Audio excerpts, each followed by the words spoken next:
All right, it is 5:30. We're going to call the Round Rock Independent School District Board of Trustees regular board meeting on Thursday, November 19th, 2020 to order. If everyone will rise, we'll say the Pledge of Allegiance.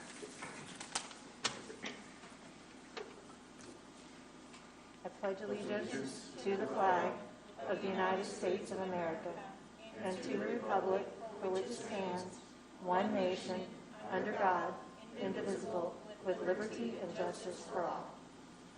Honor the Texas flag. I pledge allegiance to thee, Texas, one state, under God, one and indivisible. All right, thank you. Our next item is public comments. Public comments tonight will be split into two. We have 6 speakers that we are going to take right now.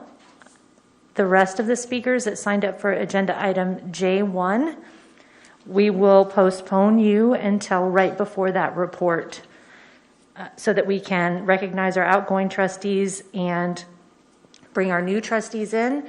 And that way you're speaking to the new trustees and not the outgoing trustees about the COVID presentation. At each regular meeting, the board will afford the general public an opportunity to speak to the board regarding matters of concern or interest to the district. Other than the character of any student, staff, or board member, concerns or complaints regarding specific individuals should not be raised in public forum. They should be considered separately according to applicable board policies. The board requests that comments on any subject, whether positive or negative, be courteous and respectful. I would like to remind the audience and the viewers that the comments of the speakers reflect their own positions or opinions. The board may not discuss or act upon any matter that is not listed under the action item portion of the agenda. Therefore, board members may not discuss the comments of speakers. Please understand that a lack of response from board members does not indicate agreement or approval of the comments. Each speaker will be given 1 minute to address the board. Mr. Math, Vice President of the board, will be the designated timekeeper. As I said, we will have just 6 speakers right now, and then the rest we will hold until right before J1. Our first speaker is Snehal Preke. Was that 1 minute? Okay. Hi, I'm Snehal Preke, Council PTA President, and on behalf of the Round Rock ISD Council of PTAs, it is my honor to thank the outgoing members and welcome the incoming members of the Board of Trustees. We thank you for your service. Council PTA has a long and successful partnership with trustees, district leadership, and staff from the administration office to campus levels.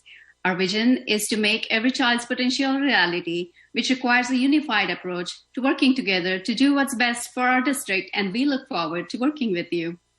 PTA is the oldest and largest child advocacy organization in the nation that connects parents, supports teachers, administrators, and staff as they shape the future, benefits all students, giving them a voice, backing the future, and advocates for all kids and public schools.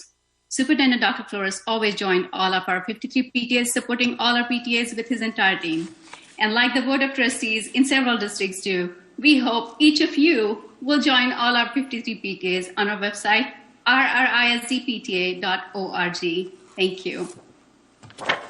Thank you. Our next speaker is Kia Falconberry Lewis.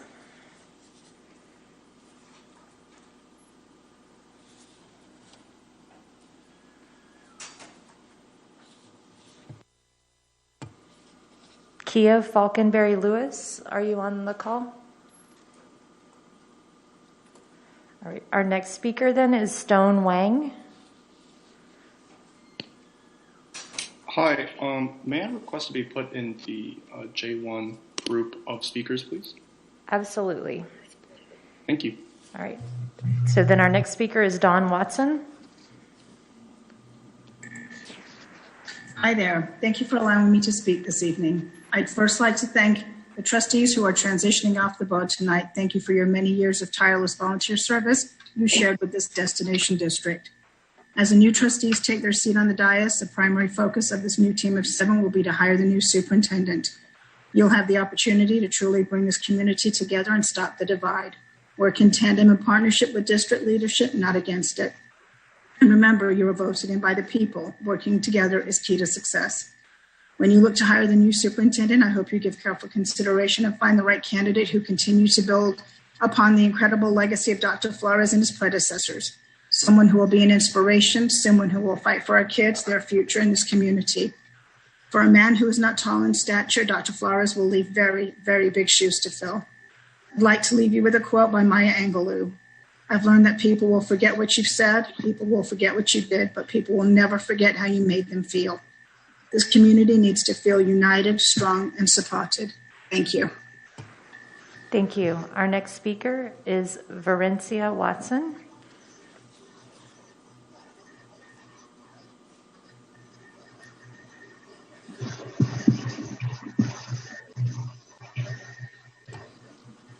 Varencia Watson, are you on the call?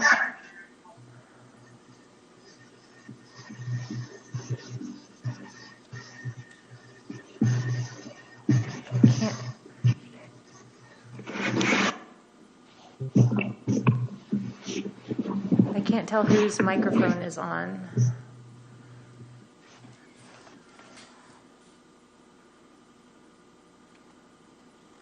All right, so it does not appear that Varencia Watson is on the call. Our next speaker will be Hillary Cedarquist.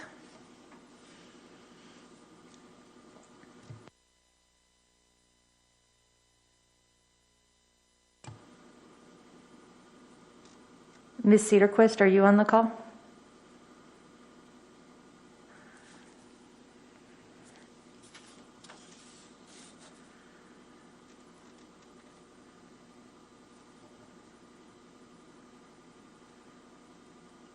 I don't see her name on the list. So with that, we are going to take a pause on the public speakers, and we will come back to those of you who signed up on J1 right before we get to that agenda item. Our next item on the agenda is the recognition of trustees leaving the board. There you are, Ms. Caputo. Thank you. Good evening, President Weir, trustees, Dr. Presley.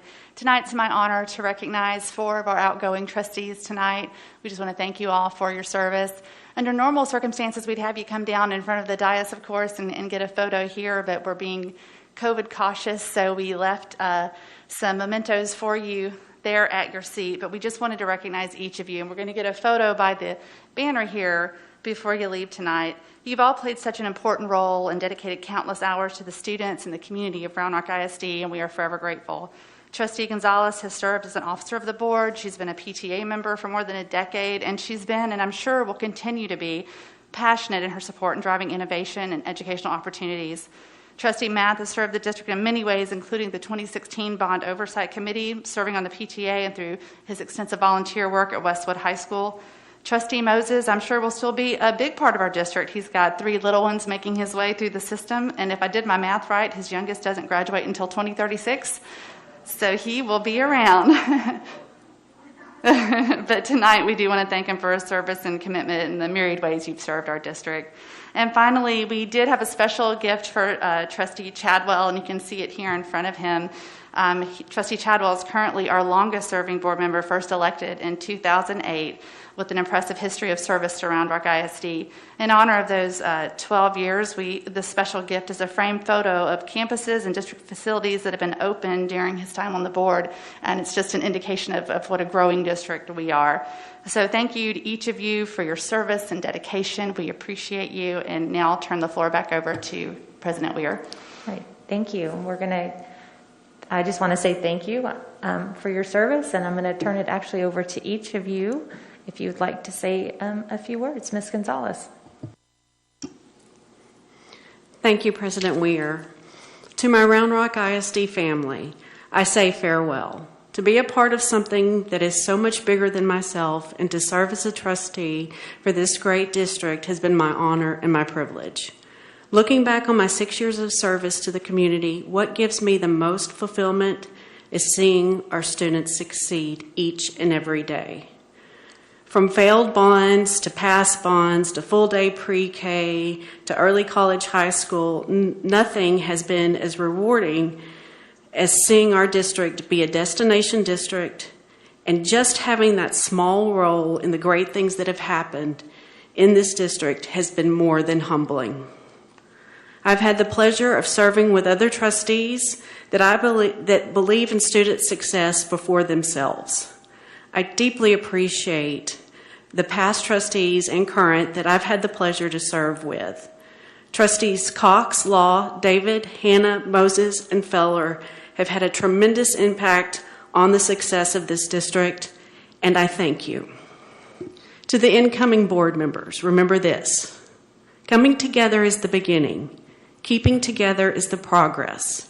Working together to build student success is the end. Thank you. Thank you. Mr. Moses? Thank you, Madam President. First, I want to start by thanking several people. To each of the 12 trustees I've served with these 4 years, I've enjoyed the friendships that have been developed, the debates that we've had on how to improve student success in the district that we love. I especially want to thank you, Trustee Gonzalez. You have been a true friend and served as a level head we needed many times on this board. I cannot tell you how much I've enjoyed serving with you. You've made the difficult times easier and the good times better by your unabashed focus on students and passion for our community. You made this journey so much more impactful and fun, and I thank you for that. To the Roanoke ISD staff, students, teachers, principals, and really is especially our executive team who I've had the privilege and honor to work with these last 4 years, thank you for your dedication. Thank you for your countless hours you give our community. Thank you for your professionalism, and thank you for the grace you show even when people criticize you. The community is fortunate to have you working on their behalf of our kids, and I cannot imagine a better team in all of Texas. Thank you to our community for the trust they placed in me 4 years ago. At the end of the day, it is you, the parents, community members, teachers, and especially our students that make this district. It's not the buildings or the stadiums or the mascots or anything else. It is you, and that cannot be forgotten. To the incoming trustees and those remaining, I sincerely will be pulling for your success. As a dad, I want this board to be successful in benefiting all kids. Now, I'd like to first briefly share a few words of wisdom I gained these last 4 years to our new trustees. First, this goes fast. Enjoy it. Make it count. That's what this is about. Second, to quote Stephen Covey, organizations move at the speed of trust. No trust means no movement. Healthy trust can move us forward. Trust is a choice, and I encourage you to make that be the first choice. I'm not breaking any news here when I say that trust has been elusive sometimes up here. But when you have that trust and you make that decision, great things can happen. Also remember, it's okay to not always have the answer. Honestly, you'll rarely have the answer, and that's why we have the educational experts that we do. It's also okay not to know everything that happens every day in the district. There's 50,000 students, and it's impossible to know everything. I encourage you to take advantage of all the training opportunities that will be put in front of you and to embrace your governance role. As I heard someone put it today very wisely, you want to keep your eyes on it, but your hands off it. I think that really summarizes it quite well. It's also important to remember that the best resource for a parent is not the board, but rather the child's teacher and principal. Not only will this ease your own stress, but will make the position more joyful and more fulfilling. As I said Friday, you now have the challenging task of seeking and hiring a new superintendent. Just know your audition begins now. Potential applicants will be watching these meetings, and the truth is the best applicants will only apply if they see a board willing to work together and demonstrates an understanding of the important distinction between the role of the board and the role of the superintendent. Living that will improve the applicant pool and will help attract the best person to our community. If you do not, this challenging task will be even more difficult. My last encouragement is to not fall in the trap that many do and allow this position to define you. This is a school board, nothing more. If you let this become everything, not only will you miss out on the things that really matter, like your family, your kids, your professional pursuits, but you lose track of the main thing up here, and that's the school children. Finally, I must thank my family, especially my wife, Whitney, for allowing me to serve. When I asked her 4 years ago if she was with me if I chose to run, her response was bluntly, "I'm with you as long as you win." Well, she was with me each step of the way, and I can't express how much I've leaned on her during my tenure. Whitney felt the hard moments of this position even more than me, but rarely got to feel the highs of the good moments. She has been a rock and moral compass, letting me know if I was pointing north or headed towards rough waters. She and the boys are just the best, and were the best at helping me keep things in perspective, so the main thing of the district could always stay the main thing. Wrapping up, I'd like to say that public education is the one thing that can truly change the trajectory of a young person's life. We have all seen this to be true. It is the backbone of any great community, making serving on the board and being a small part of the work that has been done to improve their lives as students has generally been a joy and a privilege. I truly wish success for the new board and appreciate the trust that is placed in me by our community. Thank you. Thank you. Mr. Math. Thank you. So I'm usually brief and request that others be brief and crisp as well. But I thought this time I might make a little bit of an exception and maybe reflect on the 3 years that I've had the privilege of serving on the board. I wanted to talk about why I joined the board, what were my priorities, did we accomplish what those priorities are, and in reflecting, I think we did move the ball forward. When I say we, I mean all of us. And but we're not there yet. So as I see 4 incoming trustees, I'm going to talk about what we accomplished and a call to action about what I think still needs to be done. So the first thing was I realized that there was no Westwood representation when I joined the board. And now there is. And Ms. Vess is on the board, and Dr. Shao will soon be on the board. Mission accomplished there. No one from Stony is on the board. So my challenge is to the Stony Point community, step up, be represented. The second priority I had was passing a bond. And I knew that the 2017 bond had failed and wanted to be part of a group that helped shape the November 2018 bond so it would pass and we could give to the community what it needed. And everyone on this dais worked hard, whether you are a trustee or on the Citizens Bond Committee, and we got her done. We got her across the finish line. So I'm proud of that. But to the new trustees, there's still work to be done. Those needs didn't all go away, and there's still a list.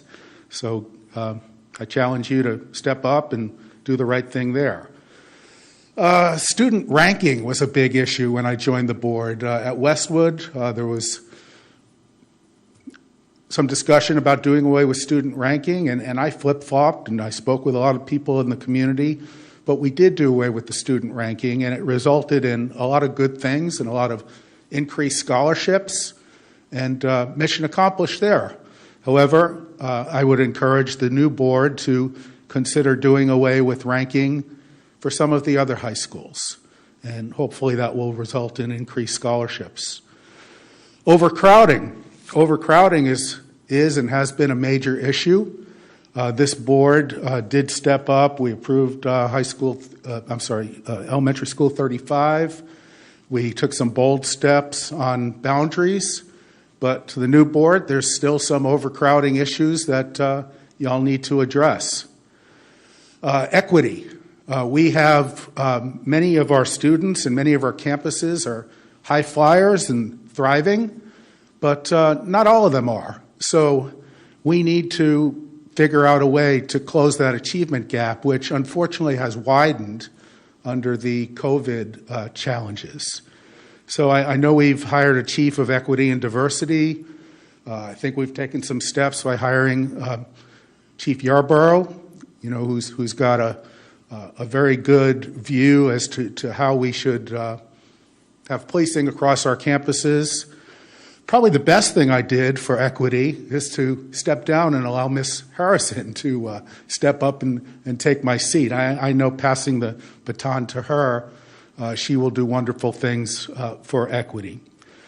Finally, teachers. Teachers are, well, there's a saying, dance with who brung you. It's the teachers that make this district what it is. And again, everyone on this dais is passionate about taking care of our teachers. And while I can't take credit for this, I think in the 3 years I've been on the board, probably teacher pay has increased about 10%. I'll always vote for teacher increases. My mom and dad were teachers, and I know the other trustees are passionate as well. So take care of your teachers. I view the employees as critical, and if you have employee satisfaction, then you have a great work product and you have customer satisfaction. and that's what makes the wheels go. So, lots been done.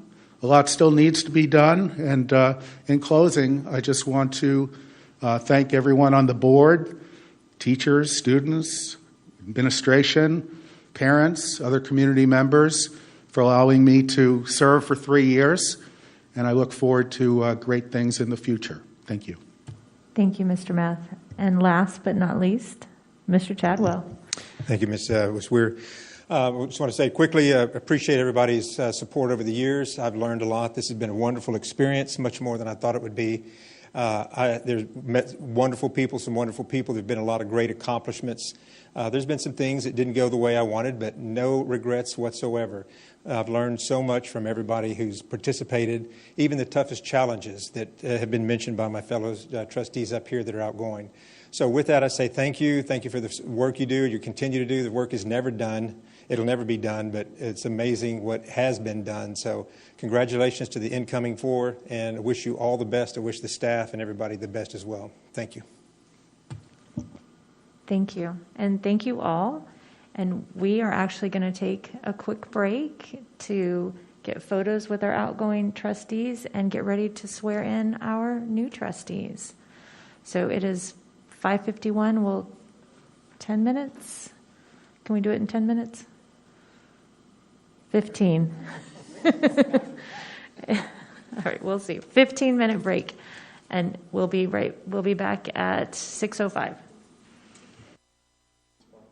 All right, it is 6:03, and we are going to call back to order, and we are going to call first our special election, place 6, Ms. Tiffany Harrison.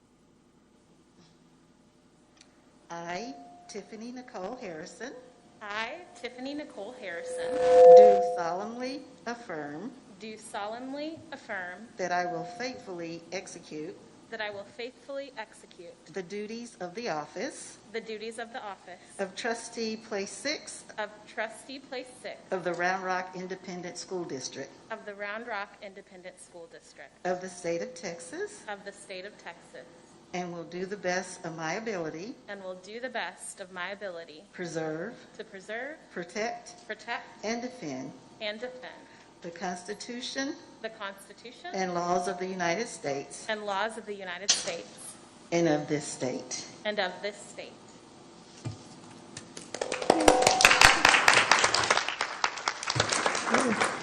And Ms. Harrison, you can now take your place right here if you would like. You will be replacing Mr. Math. So we will now go to place 1, Dr. June Zhao.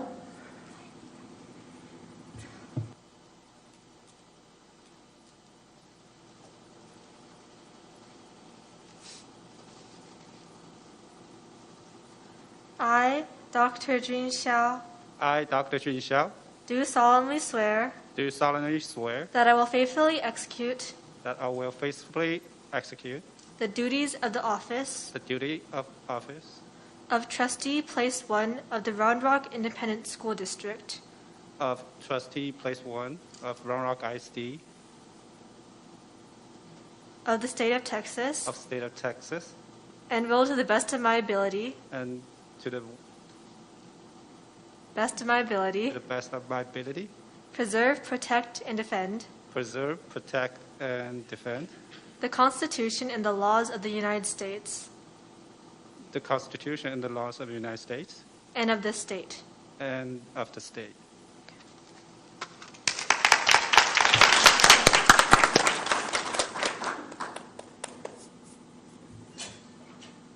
Right. And Dr. Zhao, you can take your place up here if you would like. And we'll now call in, it'll be place 2, Dr. Mary Bone. Want to call in her family?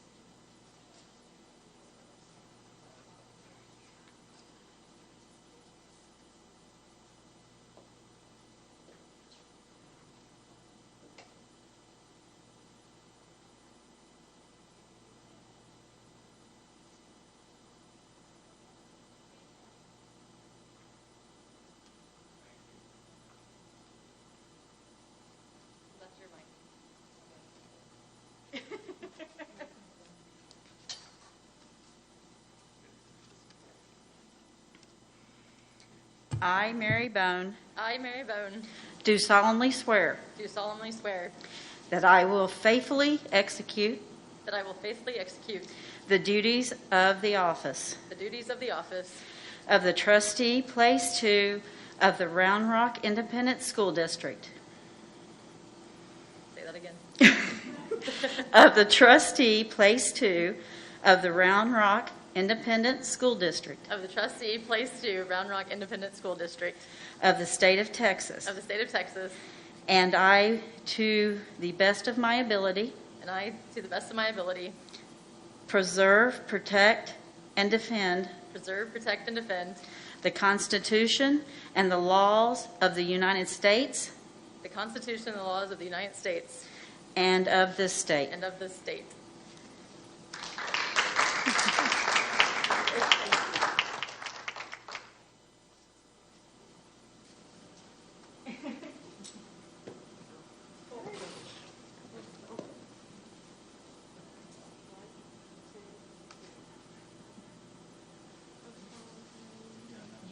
Yes. We'll see you tonight. We have dinner.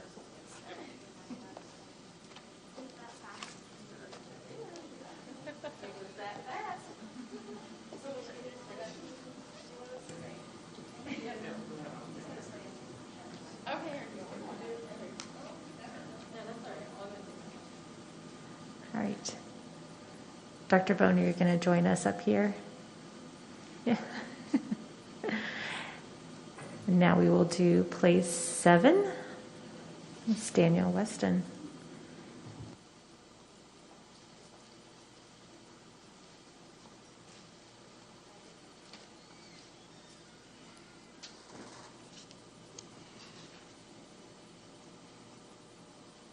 I, Danielle Marie Weston, I, Danielle Marie Weston, do solemnly swear do solemnly swear that I will faithfully execute that I will faithfully execute the duties of the office the duties of the office of Trustee Place 7 of the Round Rock Independent School District of the duties of Trustee Place 7 of the Round Rock Independent School District of the state of Texas, of the state of Texas, and I will, to the best of my ability, and I will, to the best of my ability, preserve, protect, and defend preserve, protect, and defend the Constitution and laws of the United States the Constitution and laws of the United States and of this state. and of this state.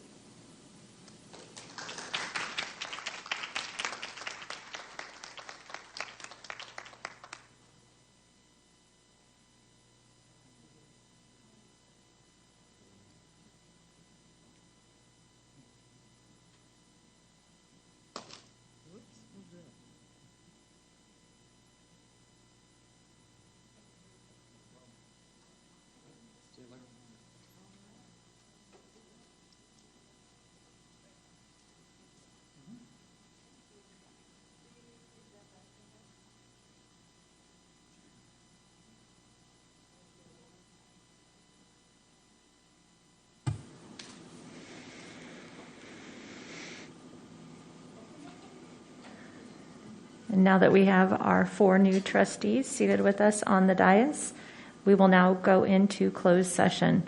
Pursuant to Texas Government Code 551.072, the board will meet to discuss and deliberate on the purchase, exchange, lease, or value of real property, and pursuant to Texas Government Code 551.071, the board may seek legal advice regarding the proposed conveyance sale of land. Pursuant to Texas Government Code 551.071 and 551.074, the board will meet to discuss board officers. Pursuant to Texas Government Code 551.071 and 551.074, the board will meet to discuss an interim acting superintendent position. And pursuant to Texas Government Code 551.071 and 551.074, the board will consult with attorneys to discuss the duties, roles, and responsibilities of a public officer and employees. So it is 6:11, and we are going into closed. Thank you. All right, it's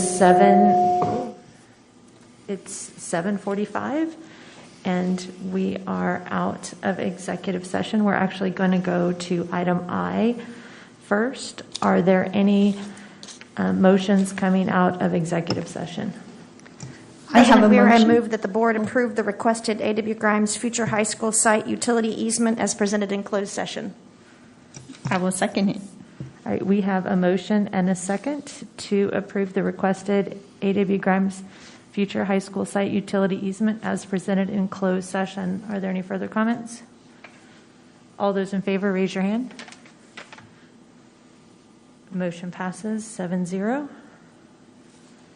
Now we will go to item H, board officers. Do we have any nominations for president?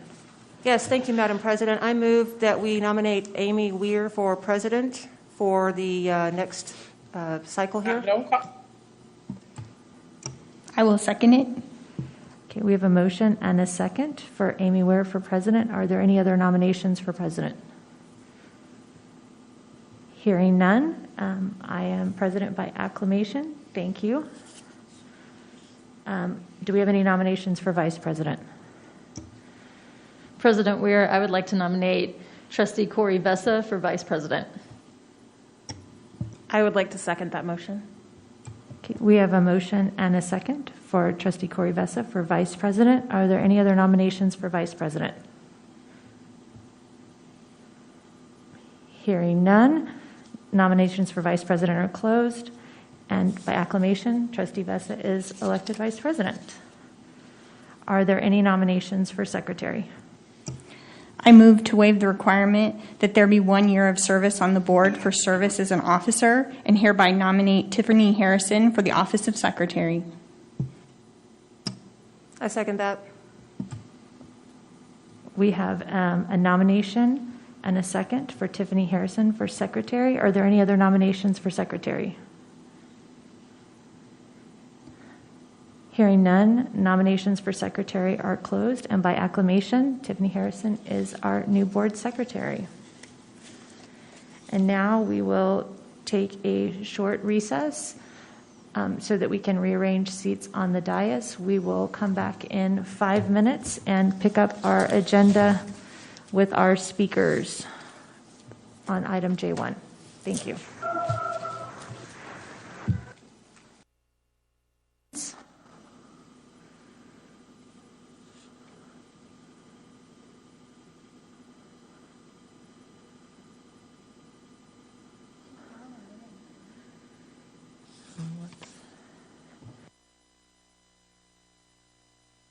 We'll just keep trying. Sherry Ashford.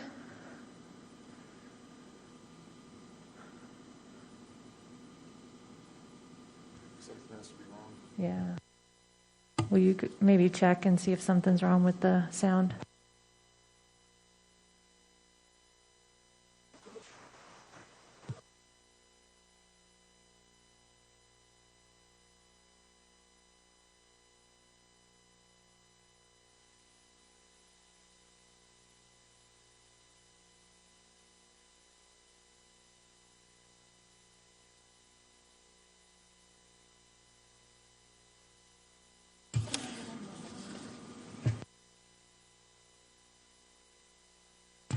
Jenny Guston.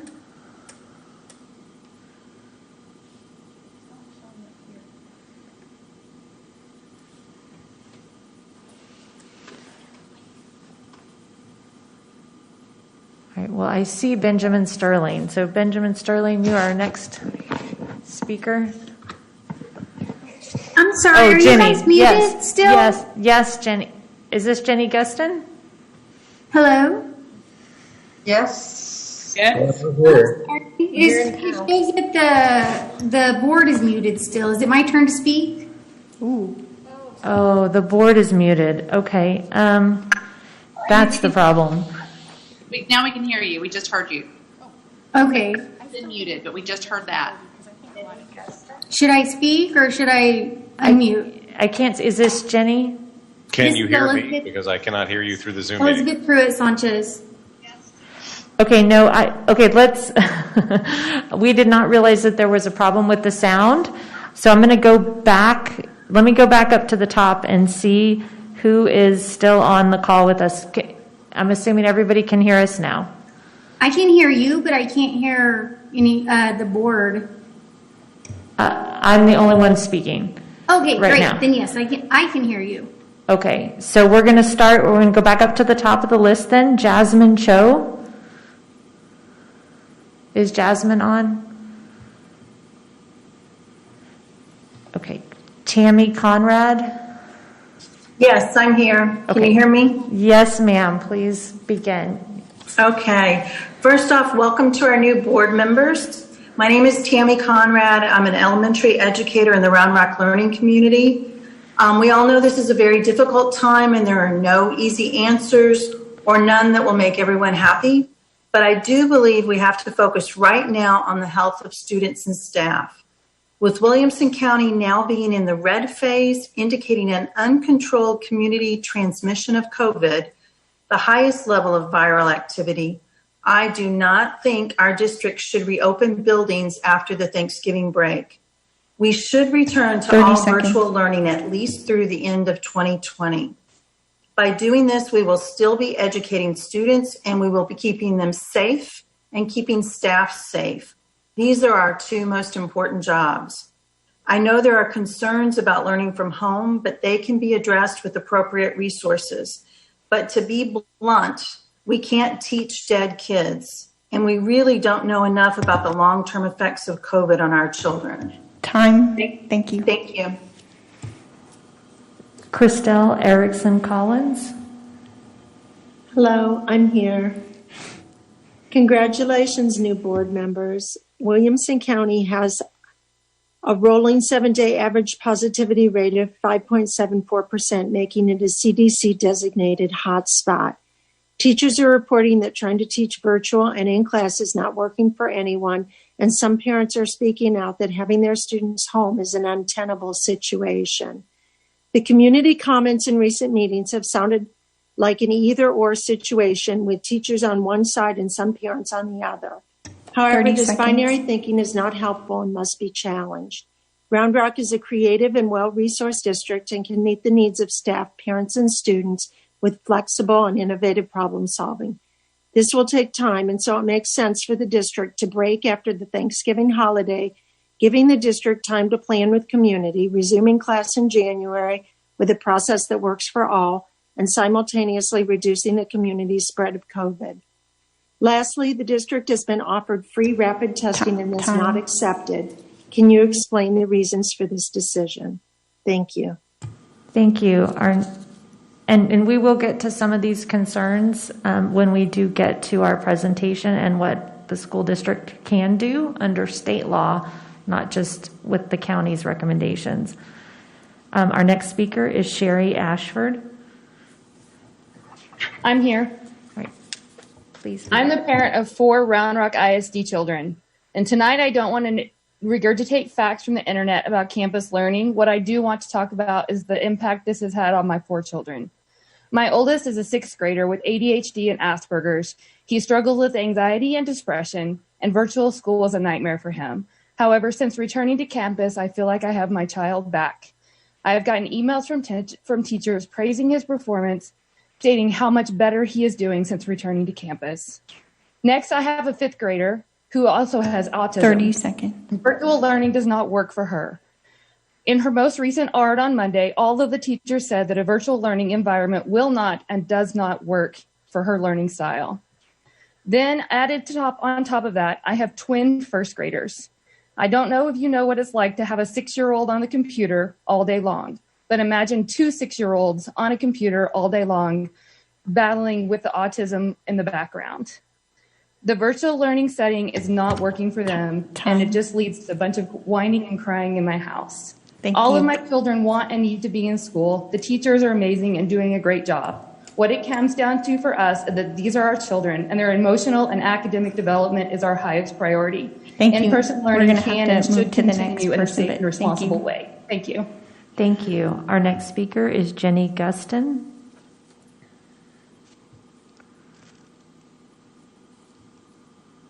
Jenny Guston. Hello, I'm here.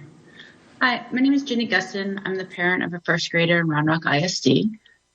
Welcome to the new board members tonight. I'm excited to work with you in the upcoming years, and I'm looking forward to new perspectives.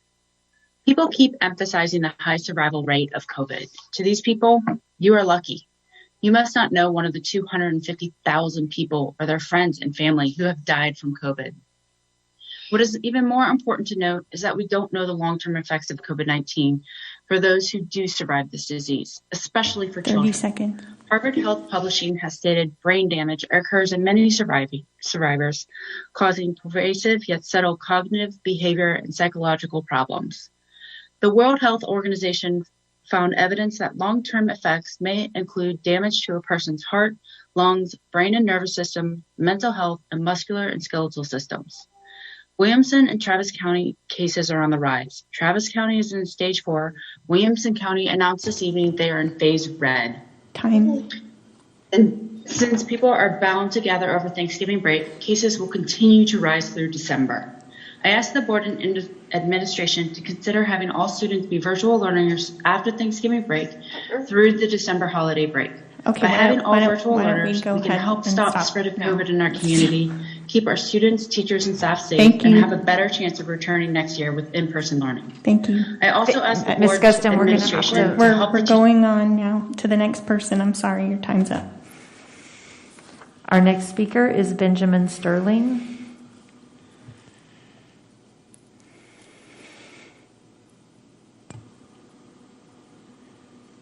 Mr. Sterling, are you still with us? It's on mute. I am now. Okay. I'm an alumnus, a Round Rock educator, and a member of Education Round Rock, and I'm speaking today about a matter of public concern. Students are less safe than they were before the launch of Phase 4. The district has removed several of the onion layers it proposed to keep our students safe. And if you remove protections, you make students less safe. That's a given, and that's been acknowledged to me by district officials. Unsafe students are less likely to learn. All educators know that students who are in an unsafe environment are unprepared to learn, and we've seen a direct relationship in this reduced safety and the reduced learning 30 performance seconds. of our students. And I want to know what can be done. I recognize that the district is in an untenable situation. The rock in the scenario is the TEA's requirement of in-person learning, and the hard place is student safety. But as educators, we all know that student safety should be paramount. Switching to an all-virtual scenario is the only viable option. Williamson County is in red alert, advising all students be taught virtually. And since the last time I addressed this board, I have been quarantined twice, and colleagues of mine who joined me in voicing their concerns are now suffering from COVID. My campus suffered 5 positive cases in 7 days. This district is bleeding educators and students, and it's bleeding them with nothing to show for it. Thank you. Thank you. Thank you. And we do understand that the time is short for all of our speakers. If you would like to send your comments, your full comments to us in an email, we would be happy to read them. Our next speaker is Lori Wright. Thank you. At the last board meeting, the area superintendents glossed over the failure data and tried to distract the board with positive stories. Parents do not want to hear spin. We want you to help our kids. A handful of histograms is not enough. Focusing on race alone only stigmatizes those children more. You have the data to identify the underlying problems. You need to do multivariate analyses and paired tests to track how all students' grades changed from last year. 30 seconds. I asked the scientists on this new board to demand substantive analyses from the research and evaluation staff. If you don't have anyone who can do real stats, it's time to hire a statistician. Our overworked teachers are amazing, but many kids are still not getting the help they need, not virtually or in person. Science-based COVID safety is critical. The mental health cost of isolation and of labeling children as failures also needs to be a priority. Thank you. Thank you. Thank you. Our next speaker is Alejandro Gonzalez. Hello, I'm a middle school teacher and educator in Round Rock, and I am currently working in quarantine because last week I was exposed to someone on my campus who tested positive for COVID-19. COVID has never been worse in our community, and yet every week we are transitioning more and reducing restrictions. Halloween, Veterans Day, Diwali, Thanksgiving, Hanukkah, Christmas, Kwanzaa, and New Year's are all super spreader social events. We could keep doing what we're doing and see what happens, but after 9 months of this pandemic, we know exactly what is going to happen. Will you wait until every school ends up like Stony Point and forced to close down due to the number of positive and probable cases? Children are susceptible. Survivors are suffering heart and lung damage. Many teachers are immunocompromised and are having to choose between their health and their job. Our current approach is short-sighted. Just because our community isn't spiking like Houston and El Paso doesn't mean we won't. I urge the new Board of Education to live up to its name and educate our public on facts and to lead by example. I urge you to allow and encourage our campuses to at least return to isolated pods for the last 2 weeks of this semester. Take actions now and protect all of our people, please. Thank you. Thank you. Our next speaker is Elizabeth Pruitt Sanchez. Hello, my name is Elizabeth. I want to be another voice for those of us that have chosen on-campus education. Every parent has a different idea of what is best for their child. I'm here to plead with you to not take away that option. Keep schools open and not blindside us after the break. Each child has a different set of needs, and mine definitely needs face-to-face. I solely cannot substitute the entire school ecosystem that he so desperately needs. He went from unmotivated and despondent to amazing grades and demeanor in September. We've had 3 total cases and 0 staff cases. I could speak to the fact that it would be a gross overreaction to shut down again, that academic and mental health would plummet even further from being reversible, or quote Healthline on how there is currently a dramatic drop from an already extremely low mortality rate. But I am not kidding myself into thinking I will change people's minds on their predetermined opinions. What I will speak to is the fairness of allowing us to choose. Our kids are thriving and happy. Please let them remain that way. Thank you. Thank you. Our next speaker is Suchitra Chander. I apologize if I misspoke on your name. Yes, hello. Thank you to the new board for accepting, new board members for accepting these roles and responsibilities. I want to thank Dr. Flores for doing an amazing job. I was really sorry to see him go, and I hope that whoever's chosen as superintendent will be as effective and work closely with the board. As a parent of 2 children in Round Rock District who are 7 and 12 at Canyon Vista and Laurel Mountain School, I would say that the teachers and staff have done a wonderful job. My children study online, and it's been going really, really well virtually. And I really praise and commend the teachers. And my main priority is that teachers and students should be kept safe. Even if they fall behind in academics slightly for a few months, they need to be kept alive and safe. That's what I care most about. And I'm saying this because I know 3 teachers and kindergarten teachers are sick with COVID in another district. I don't want that to happen here. It's okay if our kids fall behind a little bit academically. They need to be alive and safe, and the teachers and staff as well. Thank you. Thank you. Our next speaker is Deanna Dawson.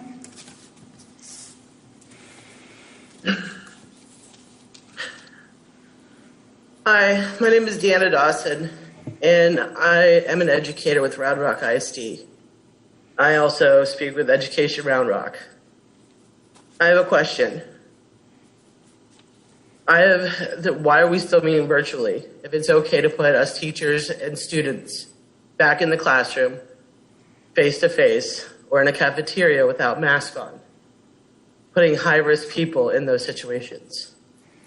I spoke here last month about concerns too quickly to phases, and we hit level orange. Did we do anything differently? No. We still send the kids to the cafeterias. I am now quarantined, and I first was negative, and now I'm positive. So now the holidays are on the horizon. What do we do now? The FDA has scheduled meetings on no later than December 14th about the vaccine coming. Why not find get a TA waiver in order to just these 3 weeks and see what happens instead of having this happen? This is not easy. This is not fun. Telling my father and listening to him cry because I'm high risk is not fun. I love my community and my job and my children. This is not a good thing. My children are reaching out, wondering where I am because I care about them and I touch each of them. And we don't know what's going to happen to me. I have in case plans. Thank you, Ms. Dawson. We're sorry to hear about your diagnosis. Our next speaker is Kathy Detch. And I apologize if I mispronounced your name. Good evening. My name is Kathy Deck. My husband and I have 4 sons, 2 currently at Round Rock High School. We relocated here 2.5 years ago from St. Johns County, Florida. We chose our home specifically because it was within Round Rock ISD, and we paid a premium for that. This is our 7th home. We move often for work. And I did a lot of research. To say that I am disappointed with the way that Round Rock has handled the COVID pandemic is an understatement. Our friends in Ohio, Avon, Indiana, St. Johns County, Florida, their children have been in school for months before mine were able to go, and they're still in school. My boys happily go to school every day. High school boys happily go to school every day. And now I'm looking at a dark tunnel. I ask that you please consider the families whose voices have been quieter, the families that may not choose to speak at a public forum. This is my first time, but do choose to send their children to school. My boys are happier in school. Thank you. I understand there are students who thrive with virtual learning. Mine don't. Mine suffer. Mine don't do well. They've always been involved in sports and arts and school leadership. I ask that you please consider students like mine when you make decisions regarding closing schools. I support every parent's right to choose to educate their child as they see best fit. I just feel mine do best face to face. Thank you, Ms. Mosley. Our next speaker is Amy Mujica. I apologize if I have mispronounced your last name. That's okay. I'm here. Amy Mujica. My name's Amy Mujica. I'm a parent of 4 kiddos in Round Rock ISD. We're at 2 different schools right now.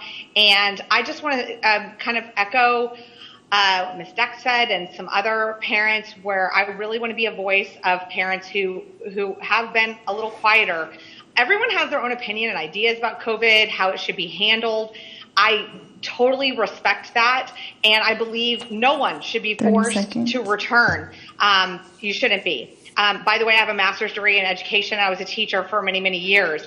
I think teachers should be able to figure out their options too. Student and staff safety is important, but health is not limited to physical, but also social, emotional, mental, and in education, this is really important. 2 of my kiddos have special needs. One has autism, one has ADHD, and I can tell you that being at home, they were suffering. They were not receiving services that are in their IEP, that are federally mandated services, that the district receives money to give to them. I have 2 other neurotypical kids who also were suffering. The district doesn't get any extra money for them, but it doesn't matter. They were both failing. They are in those statistics, and they're both very smart boys, but the at-home virtual environment was not conducive for them. Thank you. Your time's up. Thank you so much. And that's what I want it to be for everybody. I'm actually begging this board, please, don't take that choice away from students. My daughter has come back to herself since she's been back in the classroom. Thank you very much. Our next speaker is Glenda Mosley. Hi, good evening. I'm a parent of 2 children here in Round Rock ISD. I was actually a teacher for 18 years. The last 14 of those were right here in this district. 2 years ago, I left teaching to take over my family's business.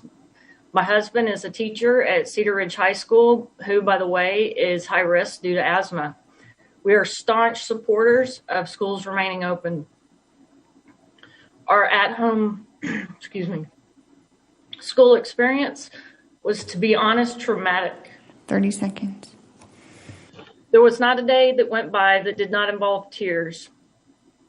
We had to watch our children's motivation slip away along with their happiness and love of school. In addition, I cannot work when the kids are at home in this capacity. My 2nd grade son has dyslexia, and needs full support at home. I, of course, will provide this for him, but at great cost to my company. If another shutdown occurs, I would be left with this choice. Do I let my son fail, or do I let my company fail? I will choose my son every time. Please keep schools open. Thank you. Our next speaker is Annie Vaughn.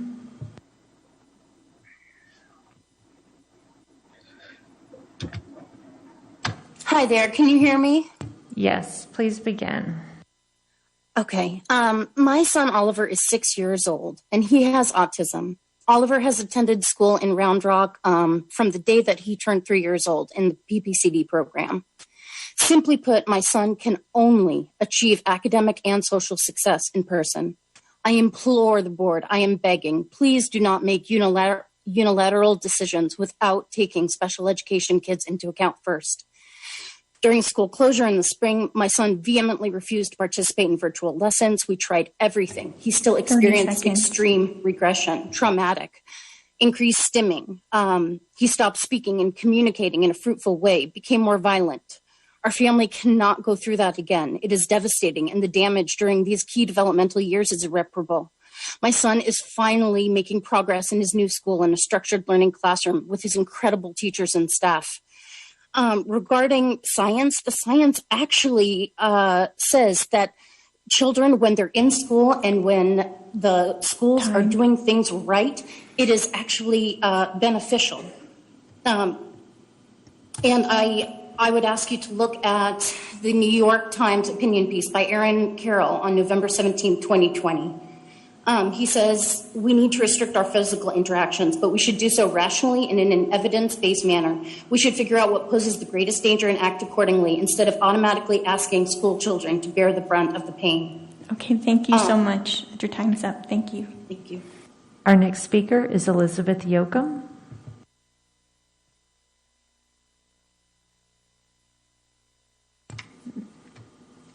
Ms. Yoakum? Can you hear me? Yes. Okay, thank you. I would like to ask the board to consider three things. One, everyone is talking about the physical health, and my issue or biggest concern is the mental health of the kids. Our anxiety rate is going up. Depression rates are going up. I work with nonprofits across Williamson County, and we're seeing referral after referral. Parents are at a wit's end as far as being able to know what to do to help their children. I'm all for choice. Make it a choice that is for my family. For my family, the best need is for my daughter to attend school. She's a good student. She always has been. But this has been taking a toll on her. And now that school is open and she's been going, she's been thriving. She has the opportunity to have face-to-face interactions with her teachers, which is a benefit to her. The other thing that I would like for the board to consider are those kids that are on the lower socioeconomic status, that they're left at home in some dangerous situations, no food, physical and sexual abuse that's happening at home, and school is their safety net for the day. For the time that they're away. And then also, again, I would like to just keep in mind that it's a choice. If families want to keep their children at home and that's what suits their needs, I'm all for that. But don't force my daughter to be at home when she wants to be at school. And as a family, we think that's the best decision for us. Thank you. Thank you. Thank you. Our next speaker is Angela Chambers.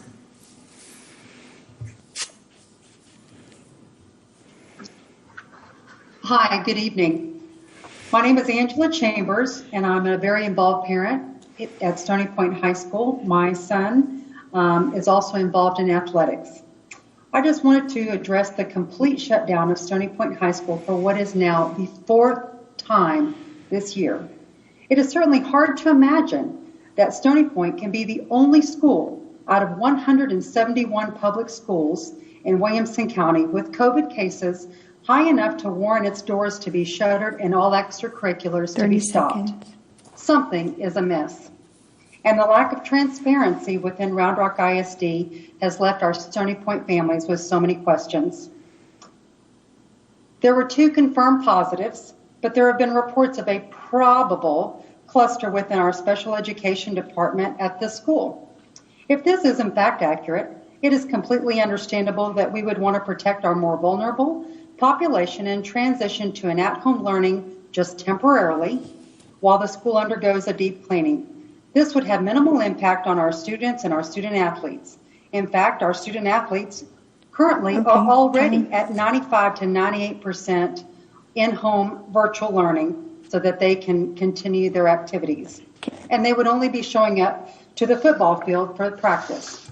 Further, the likelihood of our SPED population and our student athletes coming into contact with one another are virtually nil. Thank you, There's Ms. also been Chambers. Your suggestion time is up. that the numbers that are reported are from students who... Our next speaker is Becky McCulley.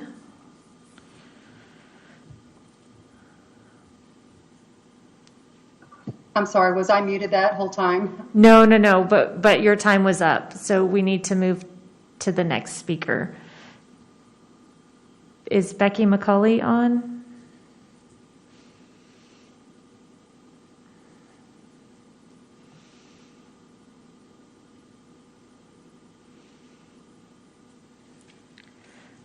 All right, our next speaker then is Chris Smith. Hello, can you hear me? Yes. Excellent. Thank you very much. I'm here to discuss my reasons why I believe Round Rock ISD should not close the schools and, in fact, continue in-person learning. The unprecedented times we face and the decisions you'll be making will have an impact on our children for years to come. As leaders, the guidance and counsel you should seek will come with many options. However, keeping the schools open with in-person learning is vital. My wife and I have 2 daughters in Round Rock, a 9th grader and a 7th grader. Our 9th grader has special needs and requires curriculum modifications as required by law to help her succeed. With virtual learning, the IEP goals are not being met, and therefore Round Rock is not in compliance with the law. The failure rate of students has increased dramatically over the last school year.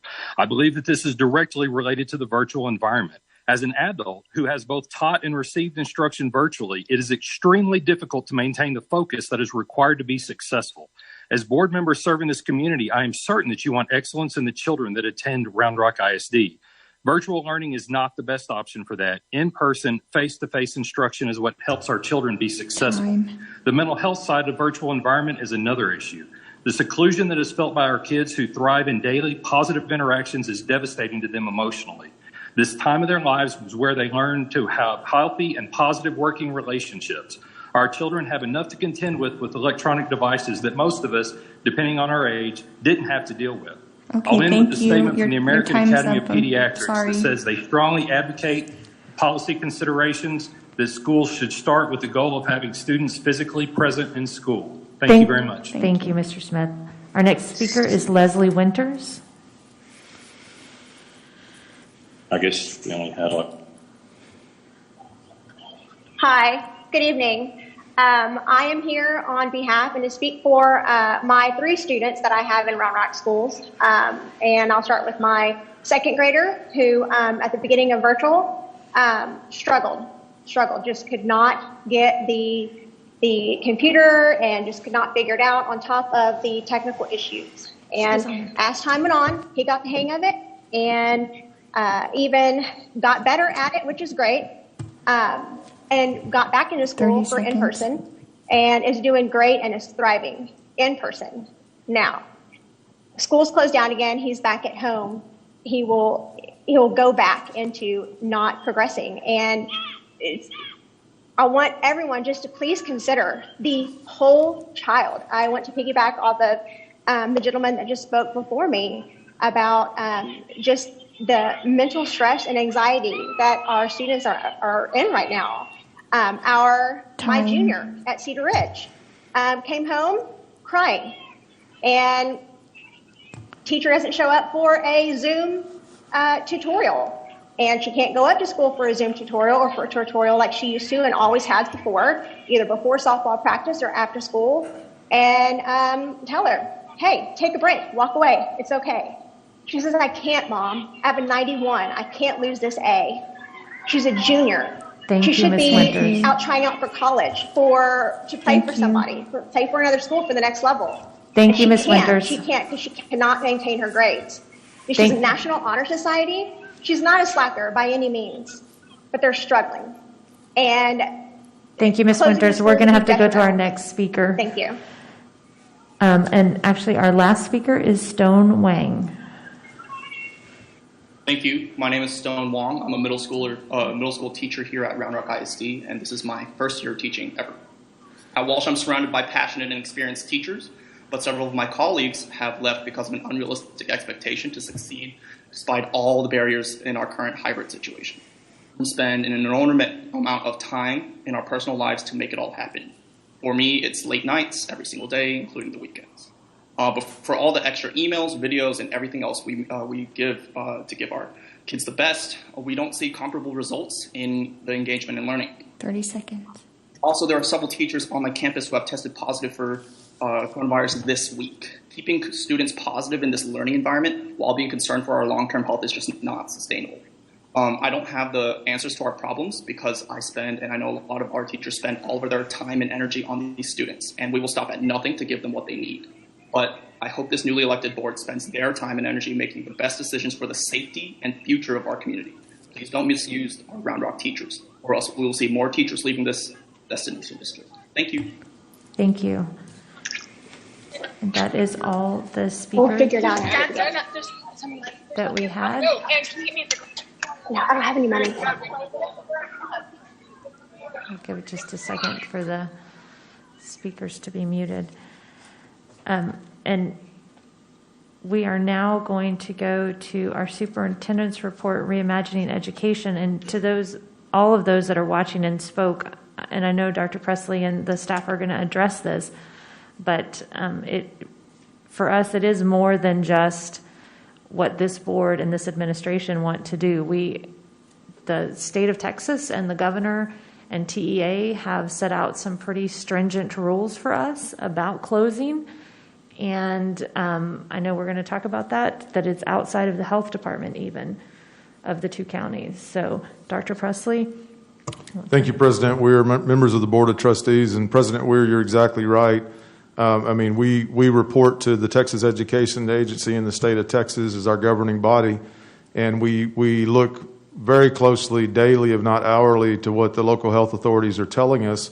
And we're required to mesh that information with what we're required to do by the state, which at this point is to provide in-person instruction until further notice. We do have the ability to close the campus for a maximum of 5 days if it's deemed appropriate because it's a cluster site, a hot spot as determined by local health authorities. But we don't have the ability through the rules in TEA to just shut down because we think things are bad enough we need to shut down. So once again, our guiding governing body is the state of Texas and the Texas Education Agency. So tonight we have a presentation once again. I know for the last many months we've given COVID updates to the board about where we are with certain topics, certain things. We had an academic a meeting last week focused on the academic performance of our kids through the pandemic. And I think we'll have some more information next month again about the financial impact that it's had on us. And this environment, I want to remind everybody, as you know, is changing daily, if not hourly, with what the district's dealing with. So I first want to thank the board for their support through this pandemic to provide the resources and the things we need to be as effective as we can be.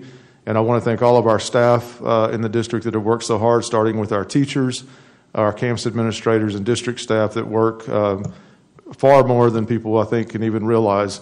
So, but tonight we're going to give you an update on some information that we've gotten, some rationale for recent decisions that were made.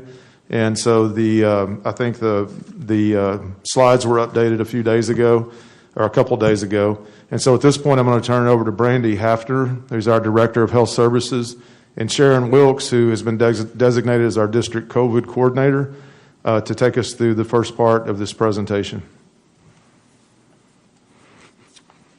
Good evening, President Weir and new trustees and Dr. Presley. I feel like I talk constantly about the changing of the conditions, and today was a really perfect example of that. Both of our counties changed their phase today, so the slides that we're about to see are not as up to date as they could be. We'll talk about them as we go forward. If you can go to the next slide, please. Thank you. Based on the gating criteria for Williamson County, we met the requirements to move to the red phase today, which indicates uncontrolled community transmission. As of yesterday, the rolling 7-day average for incidence rate has increased from 10.76 to 13.08 over the last 7 days. For context, the incidence rate has been between 4 and 6 in September and October. And again, the incidence rate means the number of cases per 100,000 population. Our area positivity rate is 5.74, meaning that out of 100 people tested for COVID in the county, 5.74 of them are testing positive. This has roughly doubled in the past month. This is one of the indicators that they are watching when they moved us to the red phase. The Williamson County Health Authority, Lori Palazzo, put out a statement today, and I will read some quotes so you can hear her words. She says, "It is imperative at this time that we have an all-hands-on-deck approach to strictly enforce any mitigation measures permitted under Governor Abbott's orders, including capacity limitations, mask and distancing enforcement, and isolation quarantine procedures. It will take all of us collectively to slow transmission enough to prevent our healthcare capacity from being exceeded." Can we go to the next slide, please? So now we'll move to talk about Austin Public Health. Austin Public Health moved this morning to stage 4. So with no definitive guidance from TEA on school closures, Dr. Escott told us this week that the intent of Travis County is not to close schools unless there's a specific threat noted to a specific campus, with no blanket closures anticipated at this time. The last time we were in stage 4 was in late July, when we were coming from the height of the cases in the area. The governor's mask mandate came out July 2nd when we were in stage 5. So according to the Austin Public Health staging tracker, we moved to stage 4 about mid-July, which is positive data to support the masking efforts in our area. The incidence rate on Tuesday was 16.4 cases per 100,000 persons, which is more than double what it was a month ago. And the last positivity rate for Austin Public Health was 5.3%. And that was for the week of 11/7/2020. The 2-week lag time here is typical for Austin Public Health, as they typically wait 2 weeks to collect their testing data from their sources across the county before they publish an accurate positivity rate. During the press conference today, Dr. Escott was asked if it was safe for teachers to be in the school in person. So I'm going to read some quotes from his statement so you can hear his words.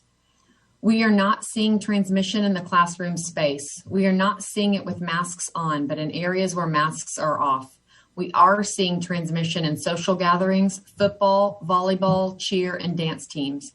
Teachers should have confidence that the measures that are in place in the classrooms, the distancing, the masking, the hand hygiene, is doing an effective job at mitigating the risk." He said that as things change, the health authorities will collaborate with the school districts to provide additional support. We will continue our efforts and continue to monitor the data, and the health authorities will help us make decisions based on that data.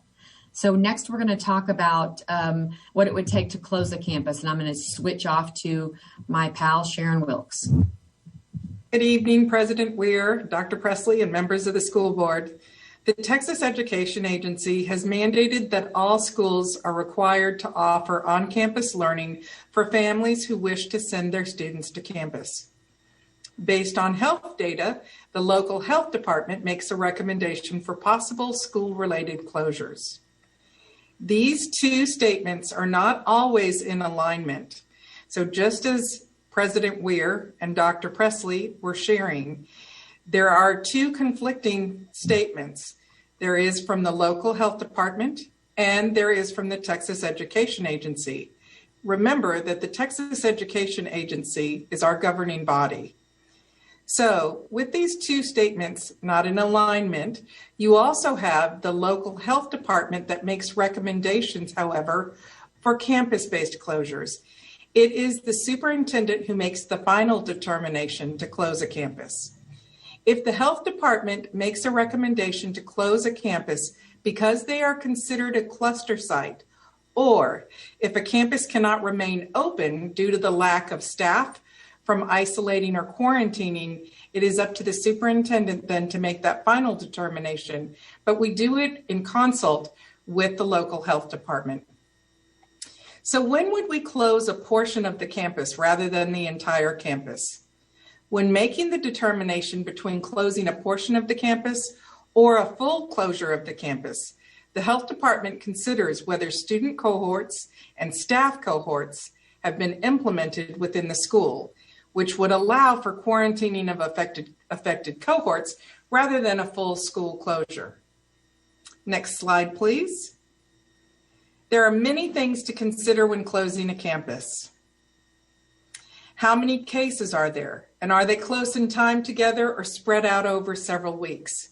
This means multiple cases that are identified closer together in time, like within 1 week, could indicate a significant unidentified exposure occurred and that a higher level of transmission is occurring. Another thing to consider, how many close contacts does each case have? Cases that have many close contacts across multiple classrooms and activities, or potential exposures in common areas, or at larger school-based gatherings and events where close contacts are not readily identifiable, may complicate the ability to identify all or most close contacts and may have a larger impact on the school community as a whole. Are students, parents, and staff forthcoming about close contacts? When people are unwilling or unable to disclose their close contacts, it may be difficult to ensure that contact tracing can be effectively completed.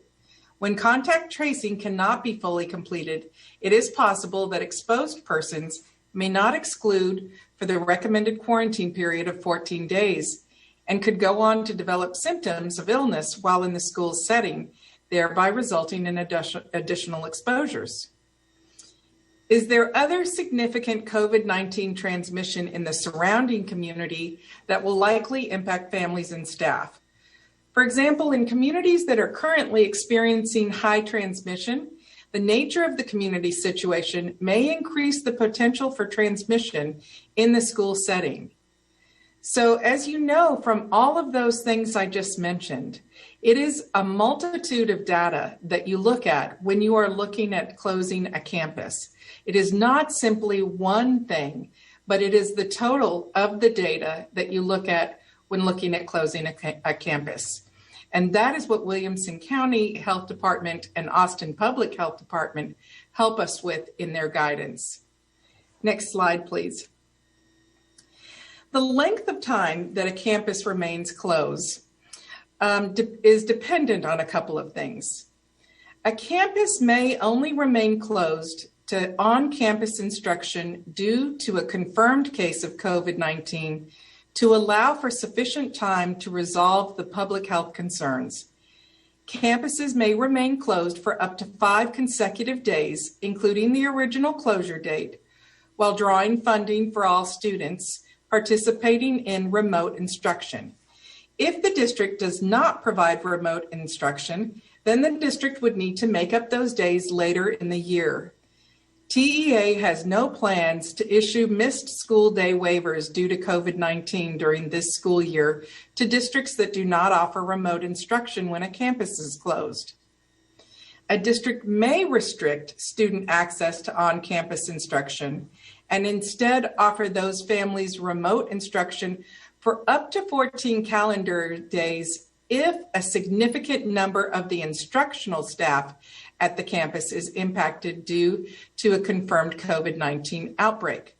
2 very different things. One is related to the case of COVID. The other is more about not being able to staff the campus. We continue with our remote education through Schoology Learning Management System. Therefore, all students, when a campus is closed, will immediately transition to that remote instruction. This prevents us the need for adding additional days to the school calendar. Also, all before and after school extracurricular activities, including athletics and fine arts, are suspended. I also want to let you know that we do have a campus closure plan, and it includes things about notification of all stakeholders through email and website and postings. We also have in place how we will be cleaning these areas. So all of our areas on the campus would be deep cleaned and sanitized and will be using hospital grade disinfectants before the campus reopens for in-person instruction. We also partner with Germ Blast, a disinfection service that systematically removes and destroys dangerous microorganisms in the environment. And we've partnered with the STEAM team to disinfect the mechanical systems, including the ductwork, as well as the AC units themselves. In order to maintain our remote instruction through the Schoology Learning Management System, we work with the technology department to develop a plan to distribute mobile hotspots and devices for students to use. And we work with food services as they continue their meal service, and breakfast and lunch is provided for the students curbside in prepackaged containers for any student 18 and under. All of that is a part of what we did very quickly when you look at how you might close a campus, and it's because we have a campus closure plan. And then finally, I just wanted to remind everyone who's watching of the district COVID dashboard. It is updated every Friday each week, and these are the totals as of last Friday. So I just wanted to make sure that everyone knew that as of last Friday, this is the totals, and of course we will have them updated tomorrow. That will happen at the end of the day. So one of the things that people ask is what time? By 5:00 p.m. is when we look to make sure that we have updated the dashboard. Okay, so at this thank you. point, I'm sorry. This concludes our portion of the presentation. I'm sorry, Ms. Wilkes, I didn't mean to speak over you. Let me add a couple things. There are lots of questions that are surrounding the items that have been covered. And so, President Weir, I would ask if we want to stop here and ask questions about, because it kind of shifts into an enrollment piece next, which you may or may not want to talk about tonight with so many questions surrounding this. A couple things I'd want to add is on the COVID dashboard, we are looking for ways to increase the frequency of updating that. It is a pretty big chore. And I know other districts are like us on Fridays. Some are doing it daily. So we're looking at increase. We had a couple meetings today to increase the frequency of how often we update it, so folks are more in the know. But along with that, I will say anytime there's a positive case, the board's made aware, and anybody affected on that campus is made aware. But I think for the general public, it would be good if they could see the frequency on their campuses, even if they have virtual learners, and maybe they're considering bringing them back for the third 9 weeks after the holiday break. So with that, if you guys want to ask questions to the team, and we have a lot of other folks that are able to answer questions too in different areas. So absolutely, I think that's a great idea to go ahead and take a break right here, because they are two very different presentations, and given that it's already 8:44, we may just want to focus on COVID for the rest of the evening. Ms. Feller? They're going to have to, okay, Ms. Vessa. Well, thank you for that presentation. I think it might be a little bit helpful to review what exactly, I mean, we've had one campus closure, Stony Point, and just go through the process of that, because I think that a lot of people, you may have felt like you explained it during the presentation, but maybe in specific what happened there, so that those families can have a better understanding, and also so that families, who aren't at Stony Point but are on another campus can have a better understanding of the process that went into that decision making. Yeah, I'll take that, and I'll let Sharon and Brandy speak to that as well. So we've already talked to the confliction between what the state's telling us to do and what local health authorities, because in fact in Williamson County, when it goes to orange, their recommendation is to close schools. And so someone would ask, well, why didn't you close all the schools at Orange, but now you close Stony Point? And I'll let Sharon talk a little bit, or Brandy, about what a cluster site is, because when we see a hot spot, I think it would be a move away from goodness if the local health authorities are saying, close that campus, and we say, oh, no, we're going to keep it open. So, but that's a very different thing than saying close all the campuses in the county, which we haven't done. And so I think the definition of a cluster site would be good, so that maybe Sharon and Brandy could kind of give us the chronology, not drill down chronology, but some sense of the path that Stony Point got to that caused the health department to recommend the closure of that particular campus. I'm happy to speak to that, Sharon. When our teams gather COVID data, so we have campus COVID coordinators, which are mostly assistant principals at our campuses that work together with our campus nurses. So these teams work tirelessly. This is honestly a full-time job at some of these campuses, and they do this along with their regular tasks. So these teams gather the COVID data that they have on each of their campuses. We enter them into a shared spreadsheet that we have with Williamson County. So Williamson County can see our cases as we enter them. And Round Rock ISD has an epidemiologist assigned to our district that is dedicated to our spreadsheets and our cases. So because the health department sees cases from all over town and gets test results as they come in from the different testing labs, they are able to see, our epidemiologist is able to see and spot trends and hot spots from different vantage point than we have. So the fact that Stony Point had 10 cases in one weekend last weekend was a concerning increase in for an on-campus population of 350 kids. Now we do have a lot of our cases are typically, because Stony Point has had lots of cases in the past. It's our school, our campus that has the highest number of cases in the district. But this time it was a little bit different. Our cases in the past have been identified mostly as related to athletics and extracurricular activities. And this time it was different. When looking at the cases, there was some indication of some classroom transmission, including a vulnerable special education population. So it was important to take that seriously and to try to do some extra mitigation strategies at that point. When we talk about a cluster site, a cluster would be defined as 5 or more epidemiologically related linked cases. And so those are cases that you can link by relationship. So what I have a chart that Williamson County has recently come out with to help us. We have been asked to come up with some type of metric to close the school district or close campuses, which is very difficult because this is very, very specific to the case and the campus and the facts that are happening at a certain time. We didn't close Stony Point down when they had cluster sites in the past because they were very easy to identify cases that were clustered in an athletic group or in another area that was easy to identify and cluster and remove. This was starting to creep into other areas of the school that was very concerning for the health department. So that was their recommendation that we close it down. Like I said earlier, there had been other hotspots, other clusters at this school before, but this one was just different. It's very, very specific to the case. So writing something that would be so much easier for all of us to be able to say, oh, once you hit this, this, and this, you're going to close. But it's just not that simple. Williamson County has helped come up with a reference guide for campus closures for us. That's something we can share. Maybe we can link that, Sharon, on our parent guide to COVID for our COVID procedures, so people can see what some of the considerations are that we are looking at.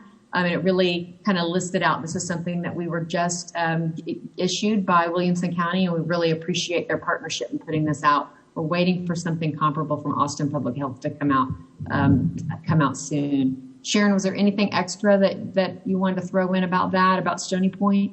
Just one more thing is that I just want it to be really clear, like Brandy said, that it is a totality of data that we are looking at.